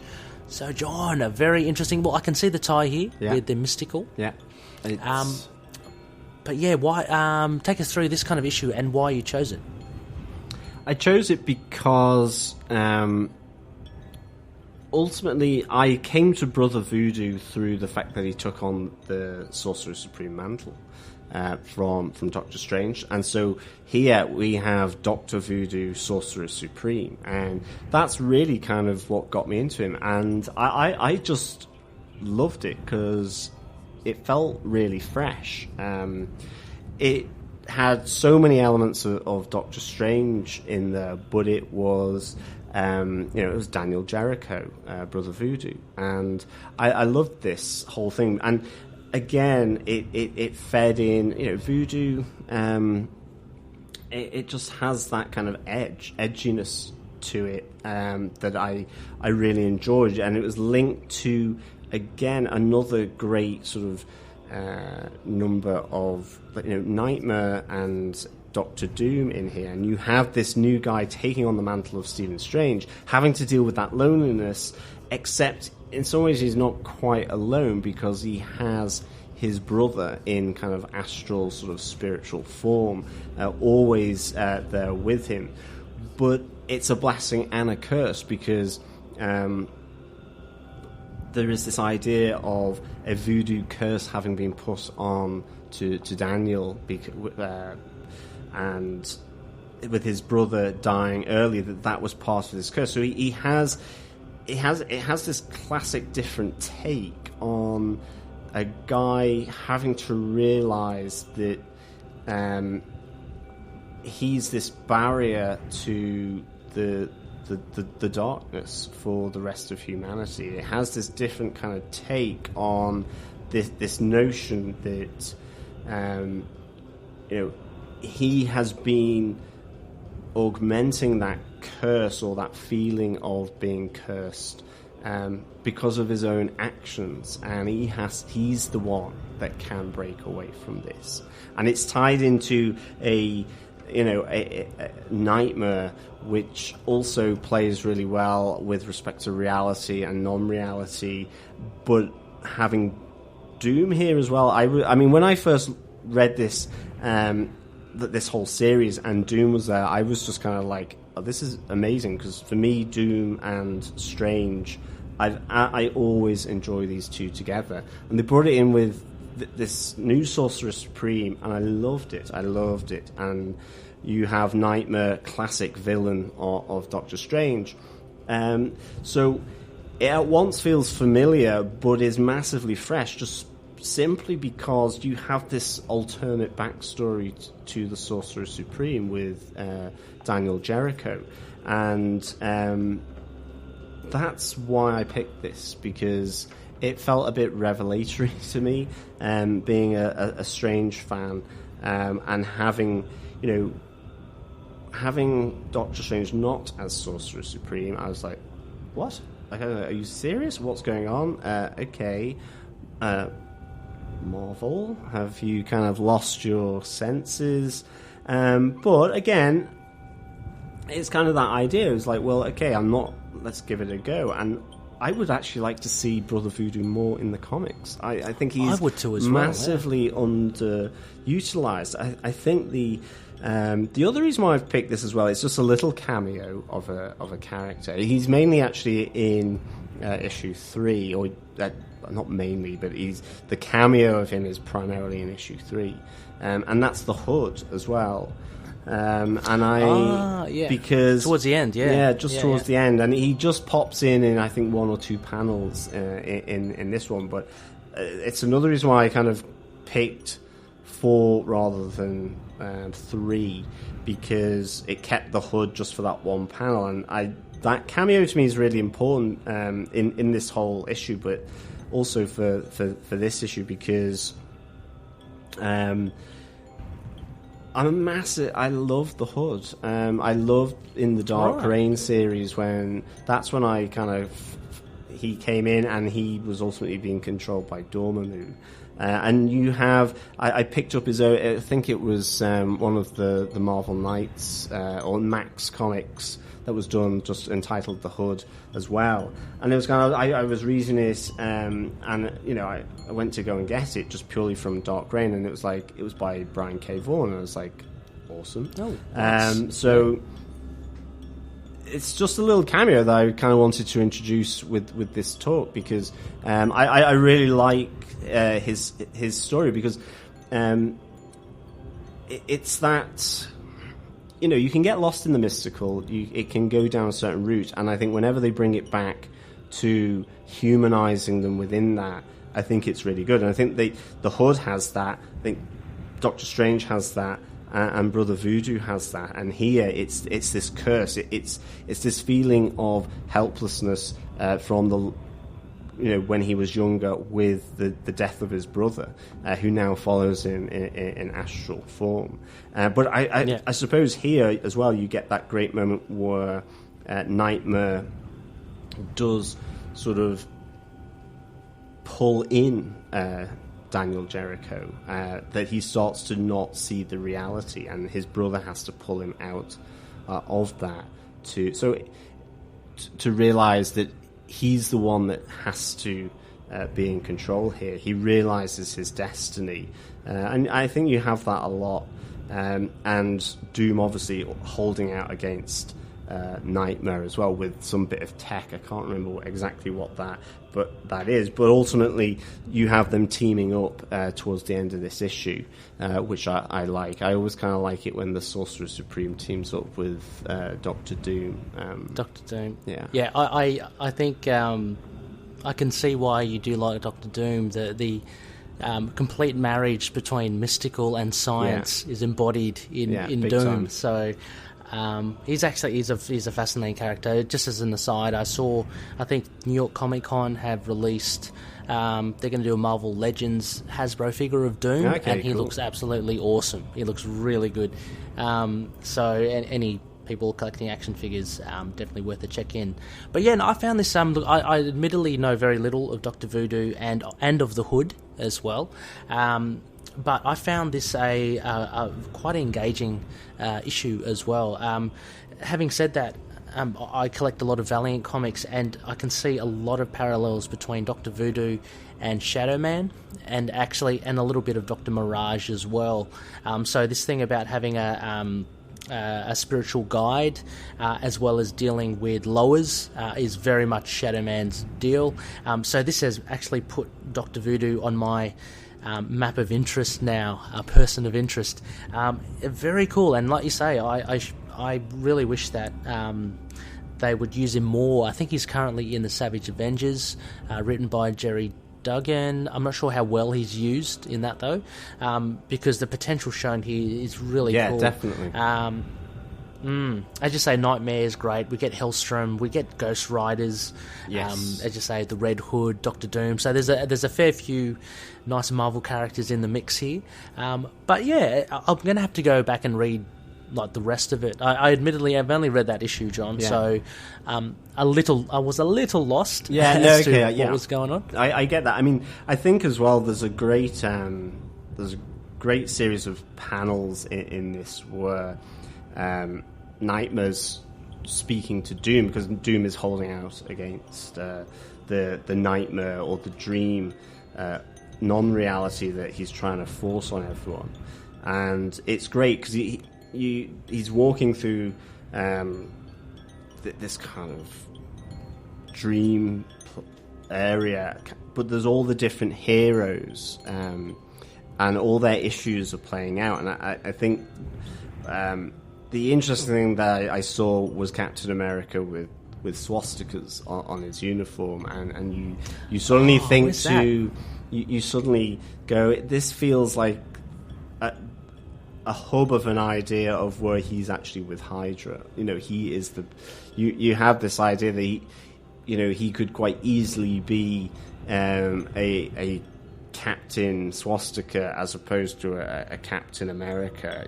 It could just be the circumstances. You have the Punisher going, Daddy, why did you die, kind of thing. Why did you, or something to that degree. You have Hulk being admonished by Bruce Banner and stuff as Nightmare walks through, and it's one of those sort of great things that you see here, and the one that sort of strikes me is the Captain America with the shield broken and him with swastikas on his uniform, which I thought was really good.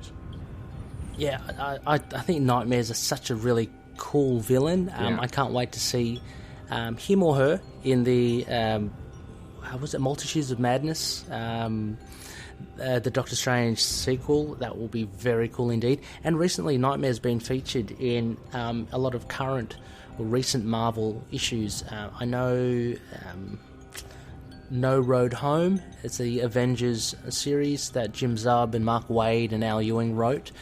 He features in that, which is really cool. I think he's been in the Doctor Strange run not that long ago. I vaguely remember. Yeah, John. It might not be the Mark Waid run. It might be the one just before. Yeah, it was Mark the one Waid. before. It's not.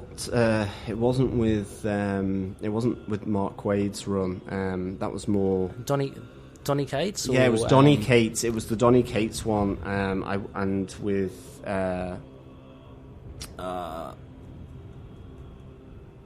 Yeah, it was with Donny Cates. It was the Donny Cates run. But Nightmare's always just, I think, classic for me. And I'm really intrigued to see what Scott Derrickson does with that, because obviously he comes from a horror background. I really hope, I would love to have seen Marvel go R-rated on this, but yes. I know I can get why they're not doing it, because I'm trying to think of the movie that Derrickson did. I think it was Scott Derrickson, and it's that idea of differences between reality and being almost like Nightmare on Elm Street. You can have so much fun with that, and I think that could work really well.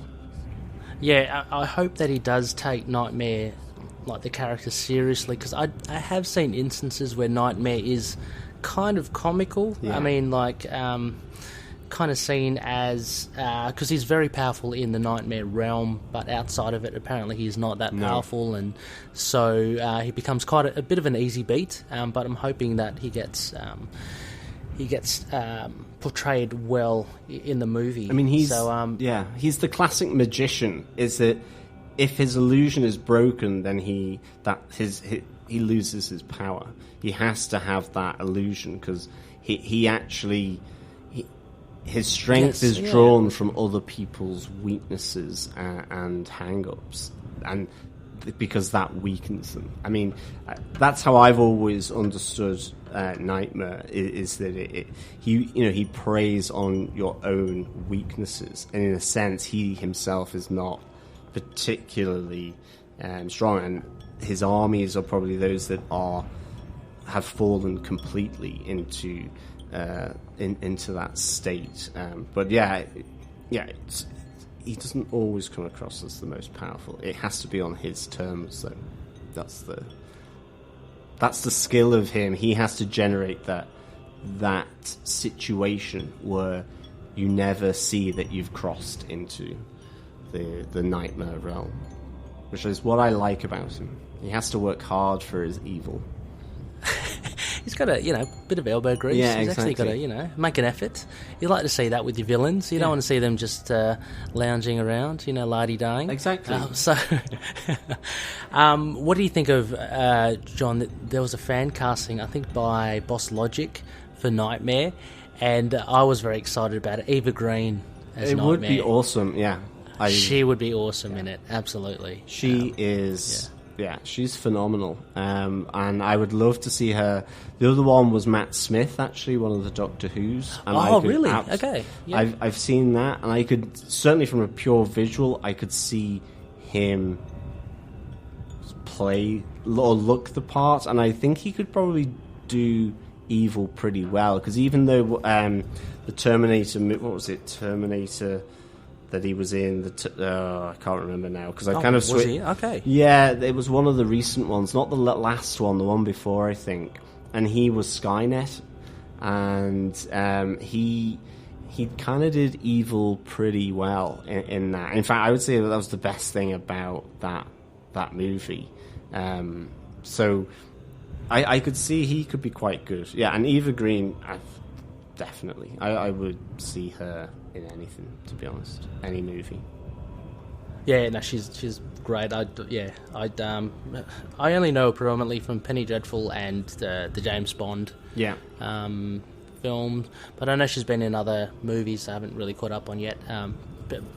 Peregrine's. Oh yeah, yeah, that one. Whatever that one is. Peregrine. It's kind of I know the one. I didn't see it now, but the stuff that I've seen her in, I'm like, yes. And I'm very. Apparently, she plays the piano as well. So again, big tick in my books. Yeah, definitely. I think she's fluent in about 1 million languages as well. Yes, I know, crazy.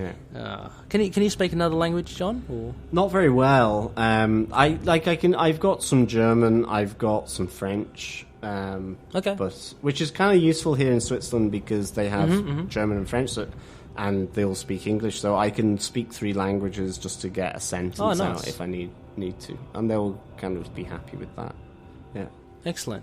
No chants, no magical mystical chants.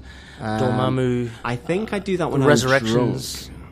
I'm drunk. It's more when I'm drunk. I start speaking tongues. Yeah. Yeah. Oh yeah. You and me both. Slurry tongues. Yeah. Exactly. Anyway, John, those are the rank 3rd and 4th in your list. I thought maybe we should change our scenery here with Davos lying at our feet, clutching his Goolies. It's not a good look for us. We probably have to go. We've just been talking the last 20 minutes over him, and he's just wincing in pain. So why don't we look? It's a long trip down the mountains. My geography's not any good. We are in Kunlun Mountains. We're going to trek over to Alaska, John. Okay, you ready for the walk? It's a bit of a walk. I think we can use the sling ring, can't we? I'm sure we can for this one. Oh, actually, that's even better. Let's do that. Hopefully, we can open and close the portal in time. Absolutely. But Loonies, we'll be right back. We'll take another quick short break, another couple of messages from our good podcasting friends, and when we come back we'll be talking about John's final 2 Isla books, so catch you soon.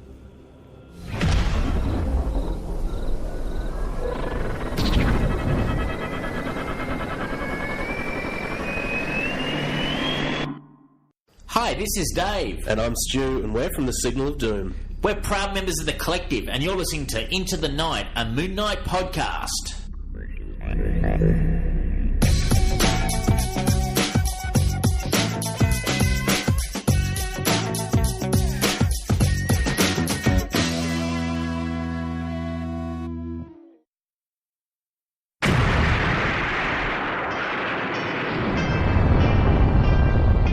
I am Connor from the House of L. And I am Ray from the House of Zod.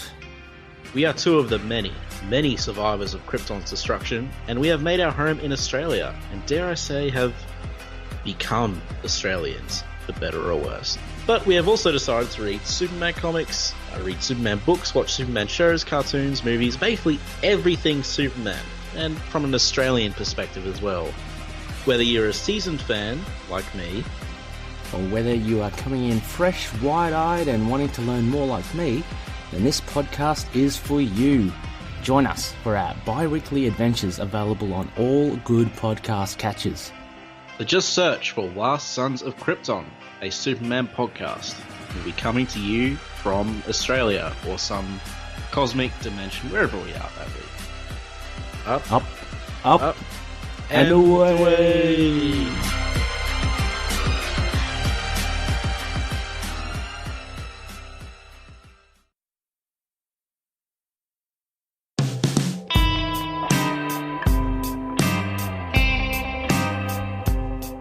Welcome back, Looney listeners. You are listening to Into the Night, a Moon Knight podcast. I am here with the Doc. 21 gigawatts! And that's myself as well, John. He's done well. He's used his sling ring, and we've managed to make our way to Barrow, Alaska. So you keen comic book fans, you'll probably know what's coming up. If you don't, hold on to your hats and maybe grab a crucifix while you're at absolutely. it. Anyway, John. This is all about the garlic bread. Oh, the garlic bread. Oh, yeah. I had a good clove or two, a little munch there. That's why I'm keeping my distance from you, John. We have your number 2 book here, another good read. This is Strange, issue 4, and I had to clarify this with you, John. This is the 2004/2005 run, because there is another one later on in 2010. Quick rundown: writer J. Michael Straczynski, penciler Brandon Peterson. He does the inks as well. Colorist the late great Justin Ponsor, and letterer Randy Gentile. So, John, this was a very good issue. I love this one as well. Can you summarise for us? And again, why did you pick this one? So I picked this one. This is a retelling of the origin tale by Straczynski, because otherwise, and again, Marvel Knights. It's a little bit more adult, a little bit darker, and I like this. And issue 4 is kind of just after the moment where he's had his accident, he's tried all this stuff, he's ended up going to Tibet, it's his kind of first exposure, and this is issue 4 kind of comes immediately during where he's kind of fled from that. And so everything's still confusing. It's mixed up. He's kind of wondering, what's going on? Have I been drugged? What is happening here? And this is what I like about it. It's where actually this different reality begins to leak into his world, where that he's never thought about, never been exposed to, never even conceived that it could be. And that's why I kind of picked this issue 4. And I think it's a fresh retelling. I mean, I think with Straczynski, you have his work on Thor as well, where he kind of did that, and Spider-Man, and they're just really good. I love his stuff, and this really was a springboard for me. Just quickly in terms of Straczynski. Sort of looking at some of his other stuff, like Midnight Nation and Rising Stars, and some of I think it was on I think it's Top Cow, a real small independent. I just love them. Again, I think he has a really adult approach to comics that I would, I like Neil Gaiman. I think like Alan Moore, he really has a great kind of solidity in what he does, and I really like that, and I think he brings that here to Strange, and who ultimately I think can be quite a serious character, so I think it really works quite well here.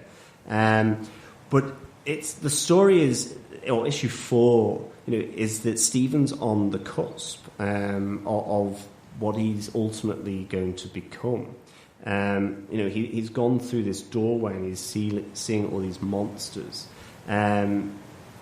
You have this friend and foe element in here as well, and not with Mordo or anything, but this idea of Devon, who is a doctor who he thinks he's his friend, but he has his friends, but this element of loneliness here as well for Stephen Strange. He's alone.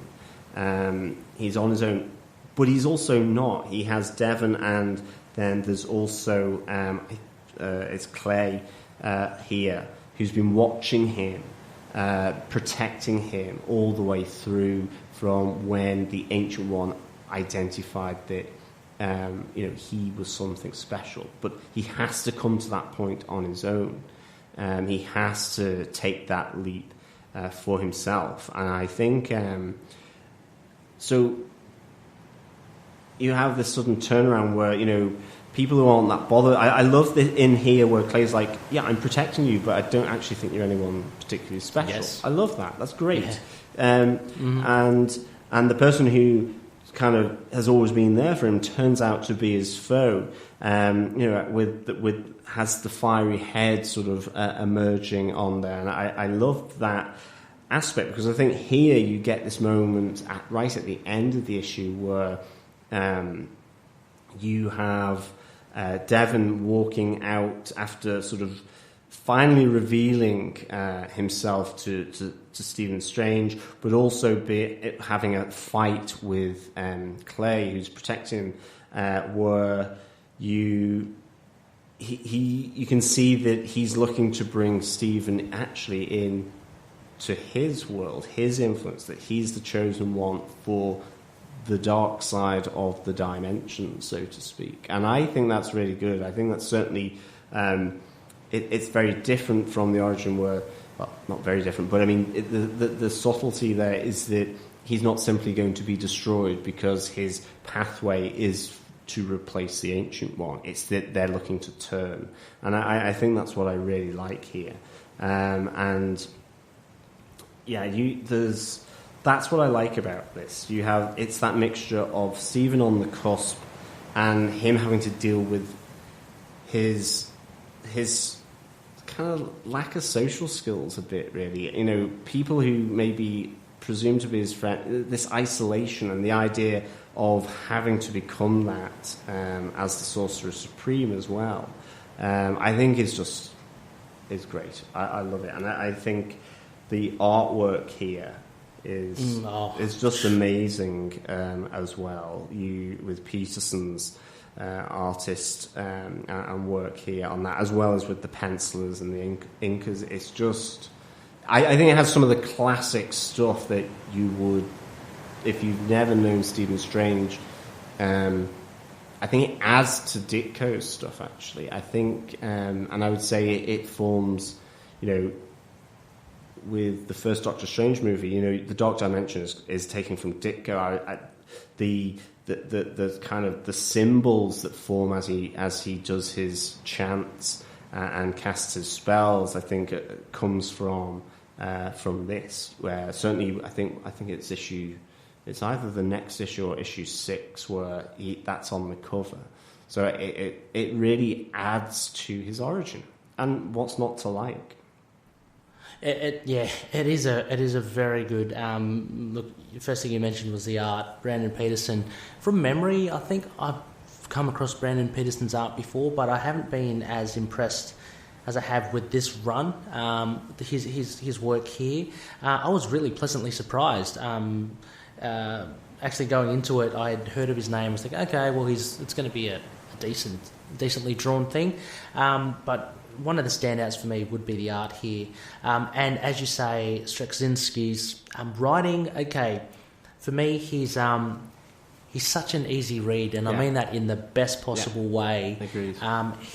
His ideas and concepts are so clear. It's so engaging to read his stuff that it just flows through. I liken that to, again, my personal taste, to the likes of Dan Slott. I find very easy to read, but he's got really cool ideas and he's got really good voicings to the people.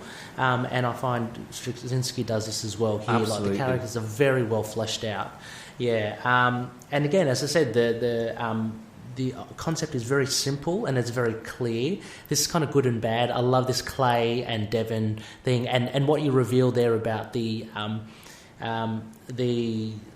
irony of it all. Being she's doing this out of obligation. She doesn't really like to be to protect him. She ends up being the good one, and the guy that is very affable towards him is the evil one.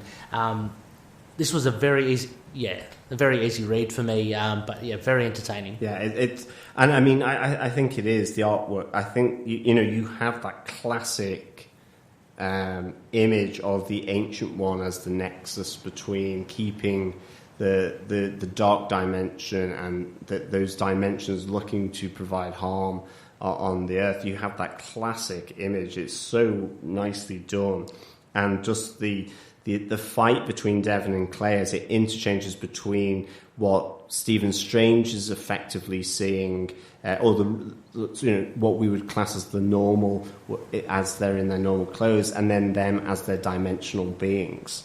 They're cool. It is just so good. And of course, you pull back and you have Devon,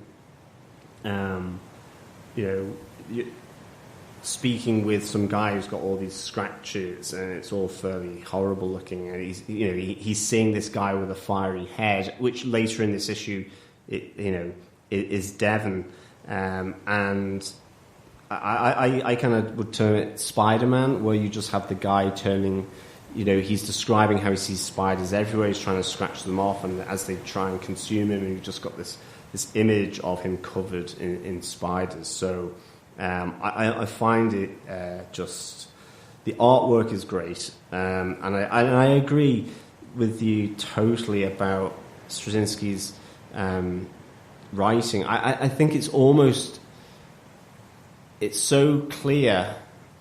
It's almost like I would say he gets he's certainly well known. He's certainly got accolades, not just for this, but in TV, but it's almost like it's so clear. You can see why sometimes these get overlooked, I think, because it doesn't feel particularly complex, but sometimes the best ideas, as we will see with the next issue that I've got, doesn't have to be complex to be absolutely amazing. And I think he keeps the heart and soul of the Doctor Strange origin story, but sort of dials up the adult element to it. Even just with having swearing in there, it's just like you're right. Okay. There is a level. I can't pinpoint it, but it seems like a mature read. Maybe because everything's set in a bit more of a darker, like nocturnal kind of setting. I'm not sure. And the art is surprisingly detailed. Like you're talking about those spiders. If you really do, and again, it's a kind of a reflection. The art is really good, and it's not over detailed, I think. But when you do look at it, like it's kind of difficult to explain. Like there are some artists that do put too many hatchings and lines and stuff just for the sake of it, But say for instance those spiders covering the guy, it really does create a good effect. So he does go detailed when he needs to. It's you get really that sense of it's this moment where you get the sense of this guy who is really kind of in these panels is setting up Devon. You think Devon's helping here, but it's setting Devon up for later on in this issue. But it takes 2 or 3 pages of him like coming into his surgery, him being treated, and the description of his nightmares with these spiders and this guy with the fiery head, and that it's just so detailed. And it works so well with the story that Straczynski's saying, and you just have that nice moment where after Devon hands him the pills that he thinks he needs, you have the spiders in the pill jar. So it was really good. Yeah, the nightmare's not over for that guy, and it may be an inkling then that there's something sinister with Devon with those spiders in the jar. The guy's still seeing it, maybe like a very tangential nod. But do you have this in trade or anything, John? Because this is probably a bit hard to find now these days. Yeah, I do. I have the 6 copy, 6 issues. I think 6 issues run. Yeah, in trade. Okay. Yeah. Okay, I would love to get this in a collected form because, this is very cool stuff. I do like my Doctor Strange as well. Not as a huge fan as yourself, but I do appreciate the good Doctor and mystical side of things. So, very, very cool issue. The covers are great here as well. For the runs. Absolutely. They're really nicely done. I think there is a second writer on. I think that's Barnes as well. Sarah Barnes. Oh, Barnes, yeah. Is involved in the writing. I mean, to what extent, I'm not entirely sure, but I think generally it's known as a Straczynski one, but I know that there is a secondary writer on it as well with Sarah Barnes. But I've never seen any I don't think I've seen her stuff since. Maybe, who knows, I'm just guessing, but maybe, you know, working on the ideas and just collaborating and on the concepts. And maybe Michael Straczynski does all the kind of the writing, because, I mean, he is a seasoned writer, so, I mean, and I haven't heard of Barnes, but I could be totally wrong. But, no, very, very cool issue indeed. This is also, just before we get on to the last one, John, so when Strange does see all these demonic presences in the city, it did remind me of the Jason Aaron run with Chris Pacello, and how Strange sees stuff that we normal people don't. So is that what's happening kind of here? Is this the... Or are these literally the demons have sprung up, destroying the city? I mean, ultimately, he's just come... So he talks about coming through this door. So he's been in Tibet, and now he's back in the city. And it's this idea that he's been exposed to, right.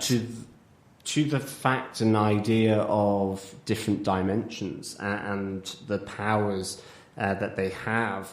And, you know, he's beginning to see them all around. Because you have that now, I suppose now, it's quite classic anyway, where there's all these demons, they're huddled around like burning oil drum, you know, that with the fire, and him thinking they're just normal humans, and then he goes and you've got all these demons coming after him, and then it just immediately cuts back to normality. And so here it's that's leaking through to him, that he can see both normality, I suppose, and then these other dimensions that are trying to break through the nexus, as it's described in here, or the barrier.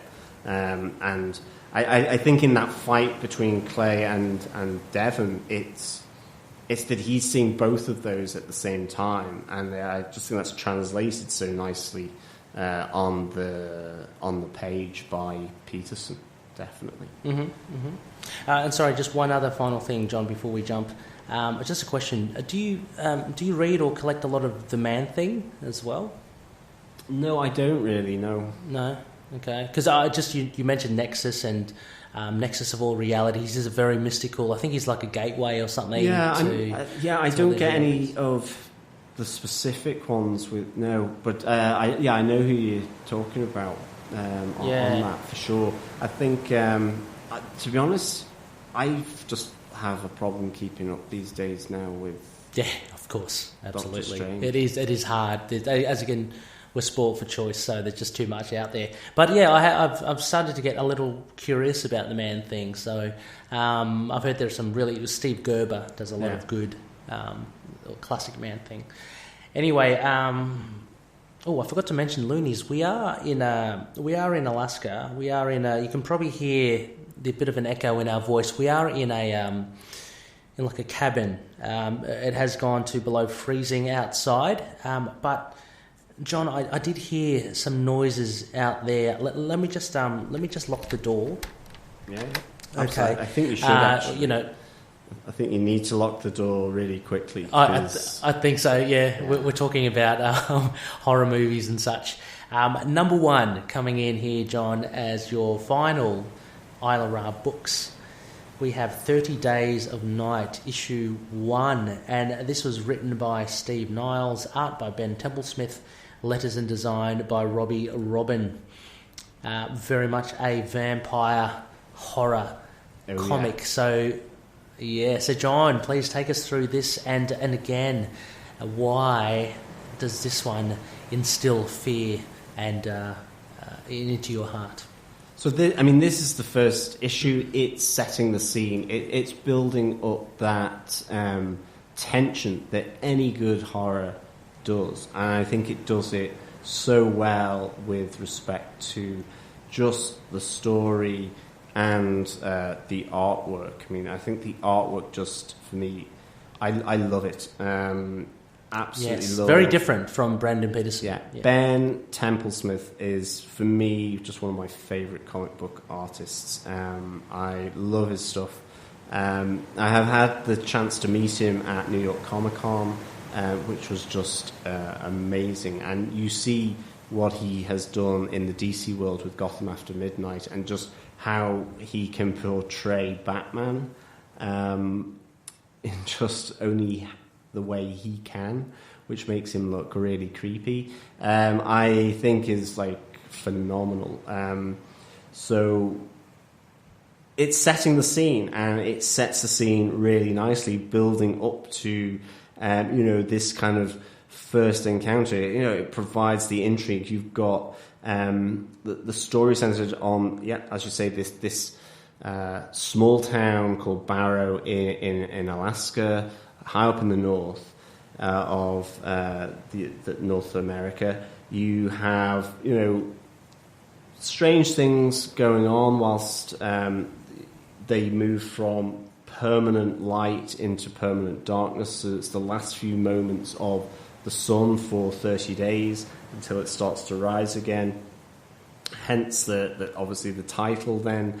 And you have Ebden and his wife Stella, who are police officers in this community, where drink is heavily controlled, because obviously there'll be a lot of drinking, I would suspect, with no sun for 30 days.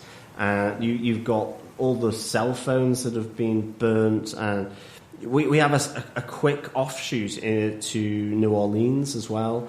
But this ultimately builds the tension to the idea, and this is why I have it, is because the artwork, I have effectively probably been in love with Ben Templesmith ever since I've seen this and his own comics, but also just the concept.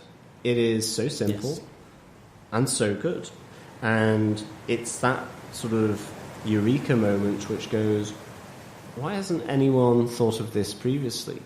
Because this idea that vampires will go to where it is permanently dark, and effectively they have got their smorgasbord, or their banquet is there for 30 days for them to sort of nibble, quibble, and kind of dine on, really. And you're just like, they're going, that's genius. It's kind of like with The Walking Dead, this doesn't ever end, but we never see the after the moment where the main character is about to die or possibly could. What happens after?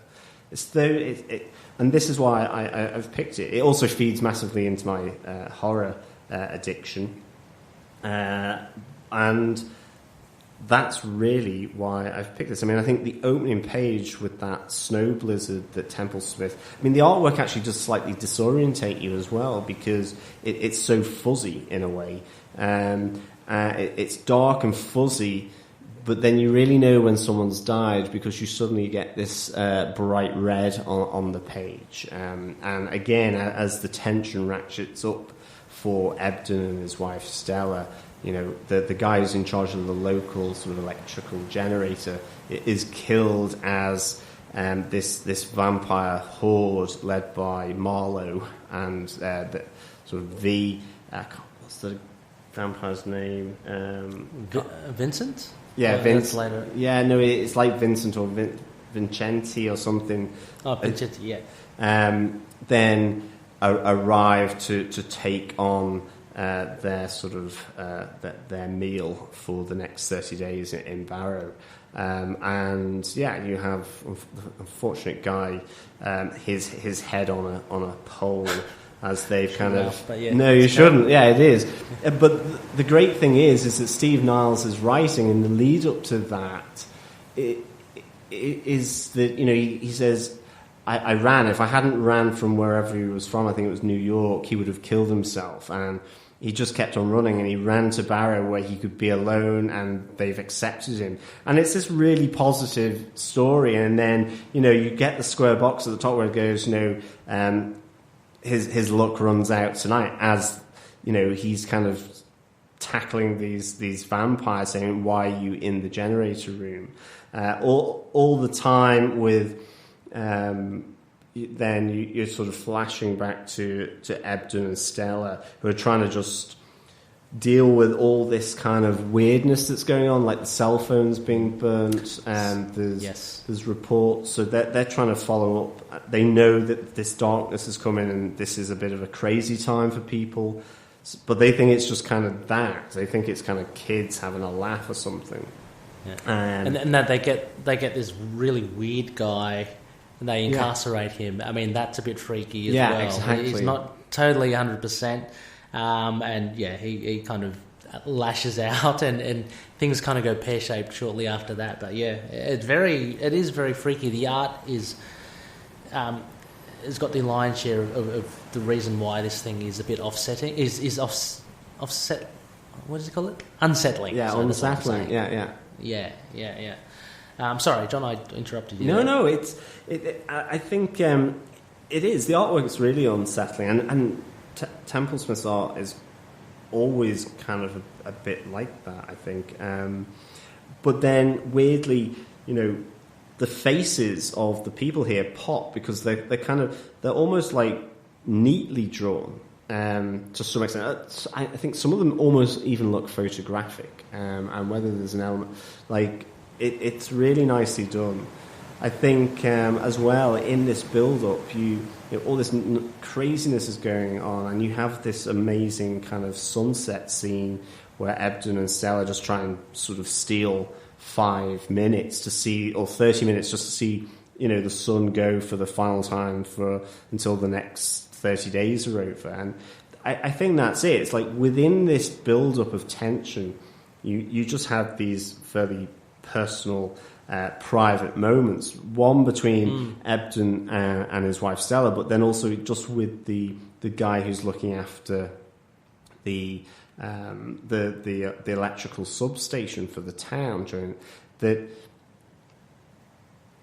it makes the vampires effectively killing him. You're gonna go, his luck has just run out. And it just adds to that. And I think there's also this notion of a wider universe is brought in with this kind of slight offshoot to New Orleans, where they're receiving these communications between Marlowe and V about this amazing opportunity for a once-in-a-lifetime thing. So it kind of just broadens the world, even though it's absolutely focused on Barrow. It broadens the notion that there are people fighting vampires elsewhere here. And ultimately, Steve Niles does go on to create, there are a number of different sequels to this that explore this a bit further. But I think this initial hub is just amazing, I think.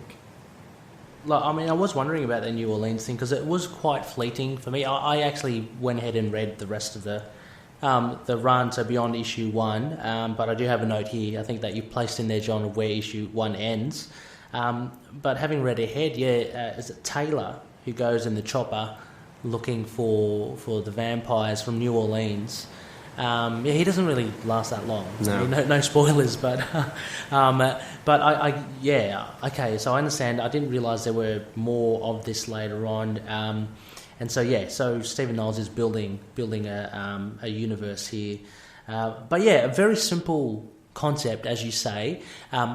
Take out one of the main things that vampires' weakness, which is daylight, and you immediately have a shit scary scenario because they can run wild and be free willy. So so it's a really simple idea, and I think the art really does lend itself to the tension with a lot of it. And I do like what you mentioned, John, about the faces, because I wanted to draw attention more also to the vampire faces. Templesmith does great work. There's that it's towards the end of the first issue where they've got the black eyes and there's young and old and they're walking slowly in the darkness, but they've got just pale faces, and there's something really unsettling about their looks.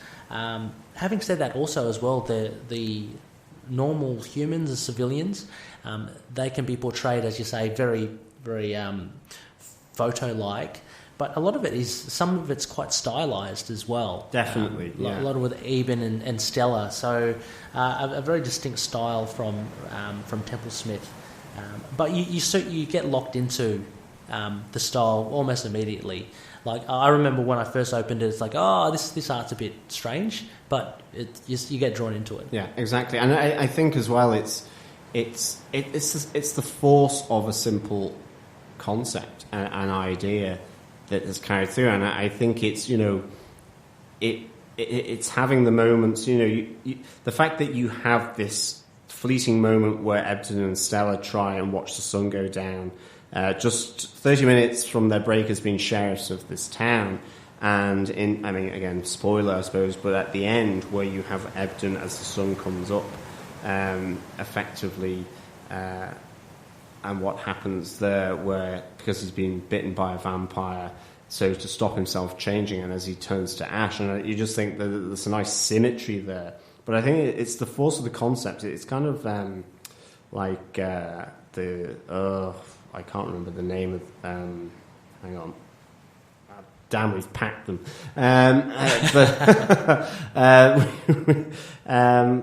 What's his name? Anyway, can't remember. But it's the movie with Will Smith, which was pretty grim, with the vampires, where he's the last. Oh, I Am Legend. I Am Legend. Yes, I Am Legend. That's it.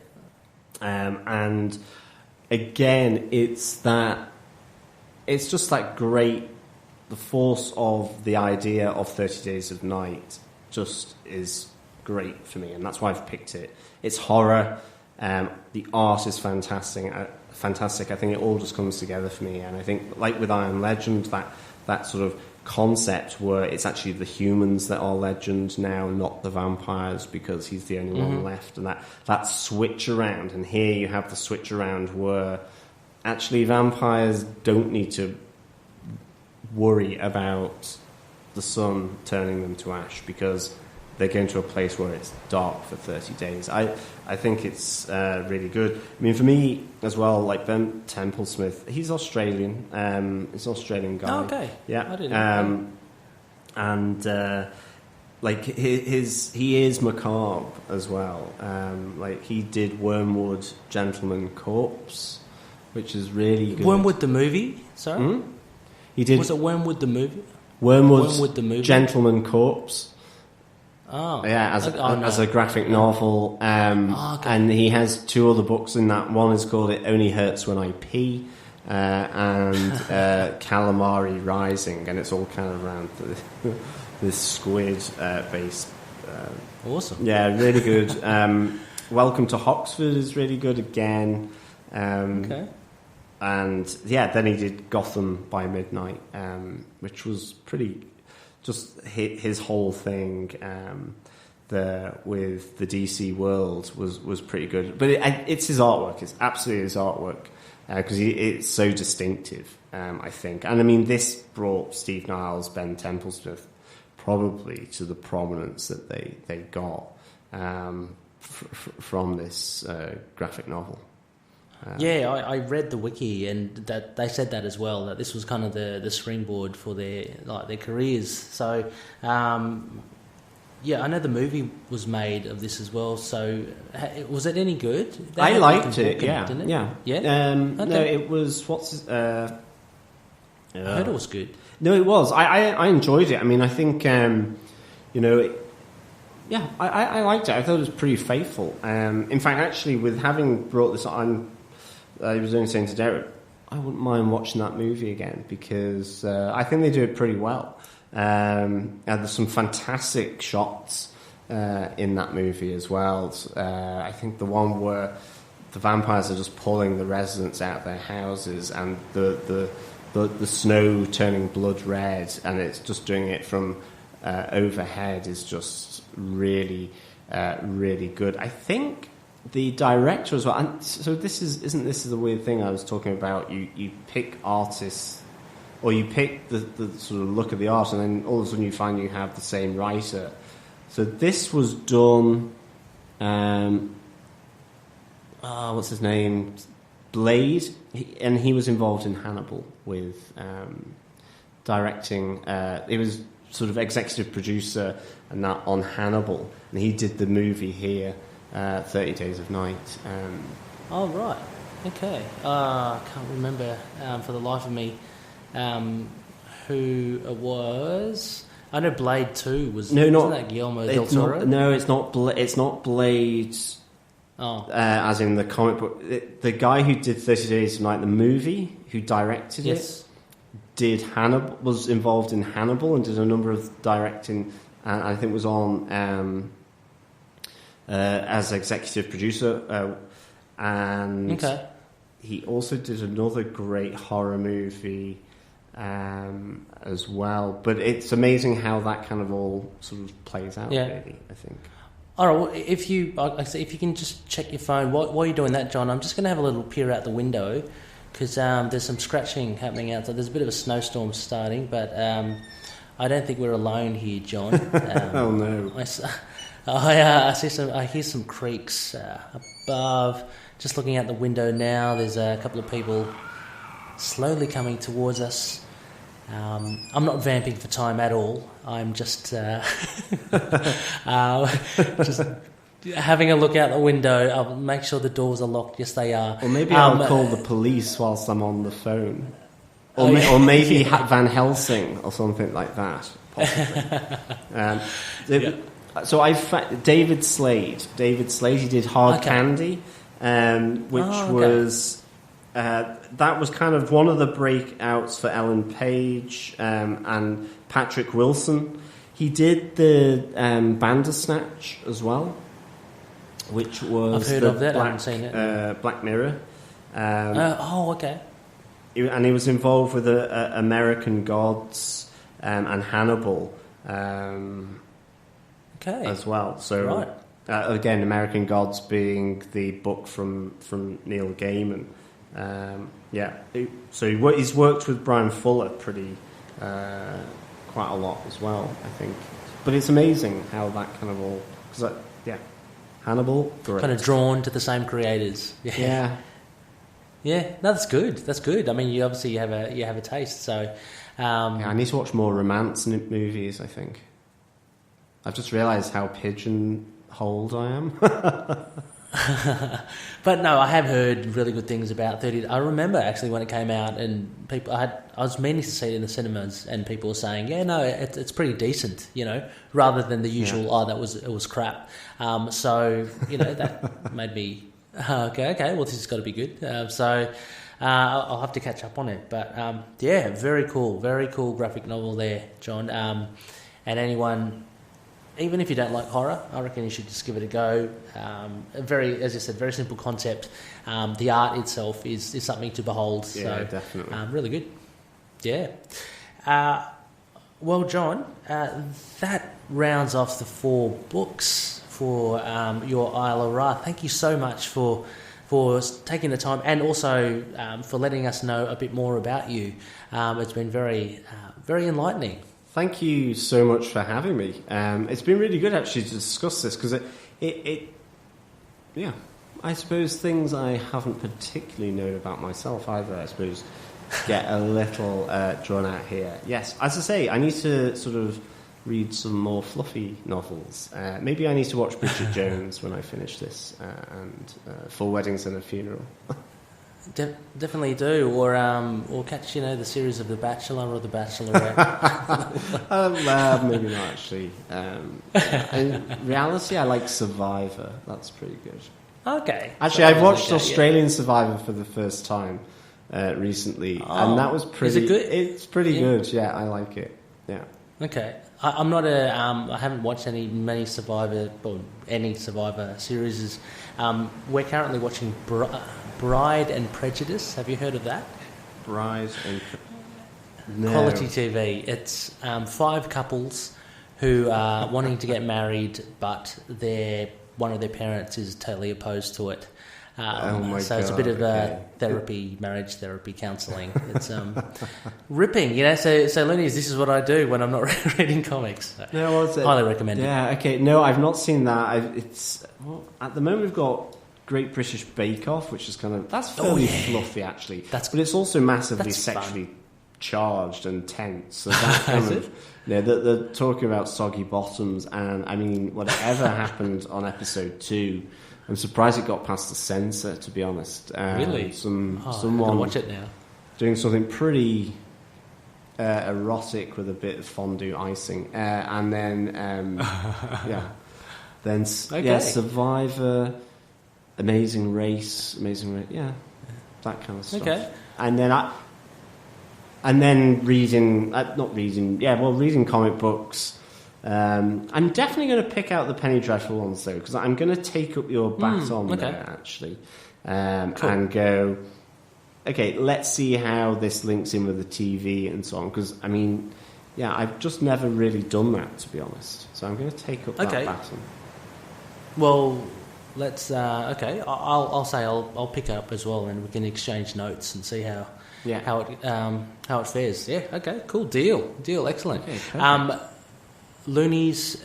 So just a few more show notes in there as well. So British Bake Off episode 2. The fondue, just check that out. It's a fondue rocket. The link, erotic fondue. Links in the show notes there, as well as Australian Survivor and Bride and Prejudice. Who's not to say we don't give you anything, Loonies? Anyway, thanks once again, John. This is good. I'm hearing noises here. Look, you've charged your fist for another iron fist slap if need be. For any evil doers. I've got a plank of wood here with a nail in it. I think that will do me all right. So we'll leave you with that, Loonies. Wish us luck. And next phase, we are going into a new moon. So that's our spotlight. And hopefully, fingers crossed, we are looking to do a review of one of our fellow Loonies comics. His independent comic book release, Sister Mercy #1 by Looney Corey Hardiman. So looking forward to that. The other High Priests, Rebecca and Connor, hopefully will all be on board to give that a good review. And looking forward to it. As always, Loonies, look, again, a very truncated outro because there are links in the show notes. Have a look. You can drop us a line by email, itkmoonnight@gmail.com. We're very active on Facebook and Twitter and Instagram and YouTube as well. A handle on Twitter @ITKMoonnight. Just search for Into the Night, a Moon Knight podcast. Also as well, John, I'm going to use a piece of advice Derek told me. If you do like what you hear here and leave us a rating or review, please share it with your friends. And get the word out and about, and hopefully we can nab a few more Loonies who not necessarily have discovered or found our community. Always good to interact with new Moon Knight fans, and look, you yourself can be like John as well. Come on the show, we're very receptive. We want to chat about comics, about Moon Knight, about anything. So please do get in contact with us. Finally, all podcast catchers, we're all there somewhere. Just search for us, Into the Night. Which podcast catcher do you use, John? Do you listen to stuff via a browser or Apple or Google? I normally listen to, or I use Podcast Addict actually. Yes, I was thinking about that. That was one of my choices. I use Podcast Republic. So there you go, two suggestions there, Loonies. Very good. Very happy with it. Podcast Addict was very good as well. Just a choice of one or the other. Anyway, with that, Loonies, John's charged up his mighty hand slap, and I've got my plank at the ready. As always, may Khonshu watch over the denizens. Oh, actually, John, I haven't finished yet. One final thing, where can people find you? Yes. Where can people contact you, John? We are TV Podcast Industries, and you can find us on tvpodcastindustries.com.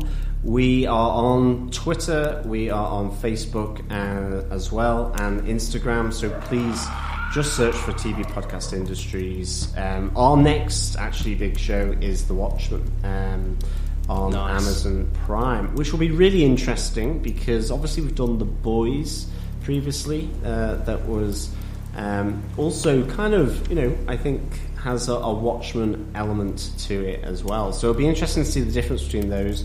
But please come over and check us out if you have time. We've obviously got our Defenders back catalogue with Daredevil, Jessica Jones, Iron Fist, Luke Cage, The Punisher, and The Defenders. We have Good Omens, The Boys, and Watchmen coming up on TV Podcast Industries. At a future date, we will have Penny Dreadful, City of Angels, and I'm still looking for co-host for that as well. So if anyone's interested, and if anyone's interested in going through the back catalogue of the first 3 seasons of Penny Dreadful, they're more than welcome. From our Gotham side, we've got Gotham and then Pennyworth that we've been doing, which was kind of a bit of a revelation as well. Pennyworth was pretty good. It ended up being pretty Has good. that wrapped up? Pennyworth? Yeah, it's finished now. Yeah. But that was a little saucier than we thought it was going to be honest.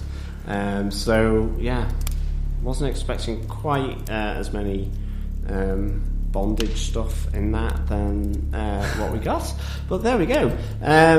Full of surprises, but yeah, check out TV Podcast Industries on Facebook. Our Facebook group is Facebook. Yeah, I suppose just search TV Podcast Industries. Mm-hmm. And no, for sure. And there's a slew of films as well, so a nice back catalogue of Marvel films, definitely, predominantly. So check those guys out. They are very good at what they do. All right, re-cue the outro music. Thanks once again, John, for that. Sorry, I almost forgot. You are fine. I'm fine. And thank you so much for having me on Into the Night, and certainly visiting Isla, fighting off the Steel Serpent and vampires. And thank you, Loonies, for listening. Hopefully I haven't bored you shitless, but no, it's been very entertaining.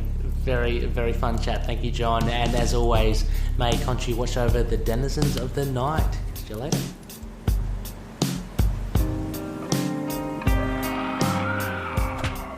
Moon Knight and affiliated characters, stories and events are properties of Marvel Characters Incorporated. Materials used and discussed within the podcast are intended for critique and review purposes only under the fair dealing concept of the current Copyright Act. The views, information or opinions expressed during the podcast are solely those of the individuals involved and do not necessarily represent those of the copyright owners.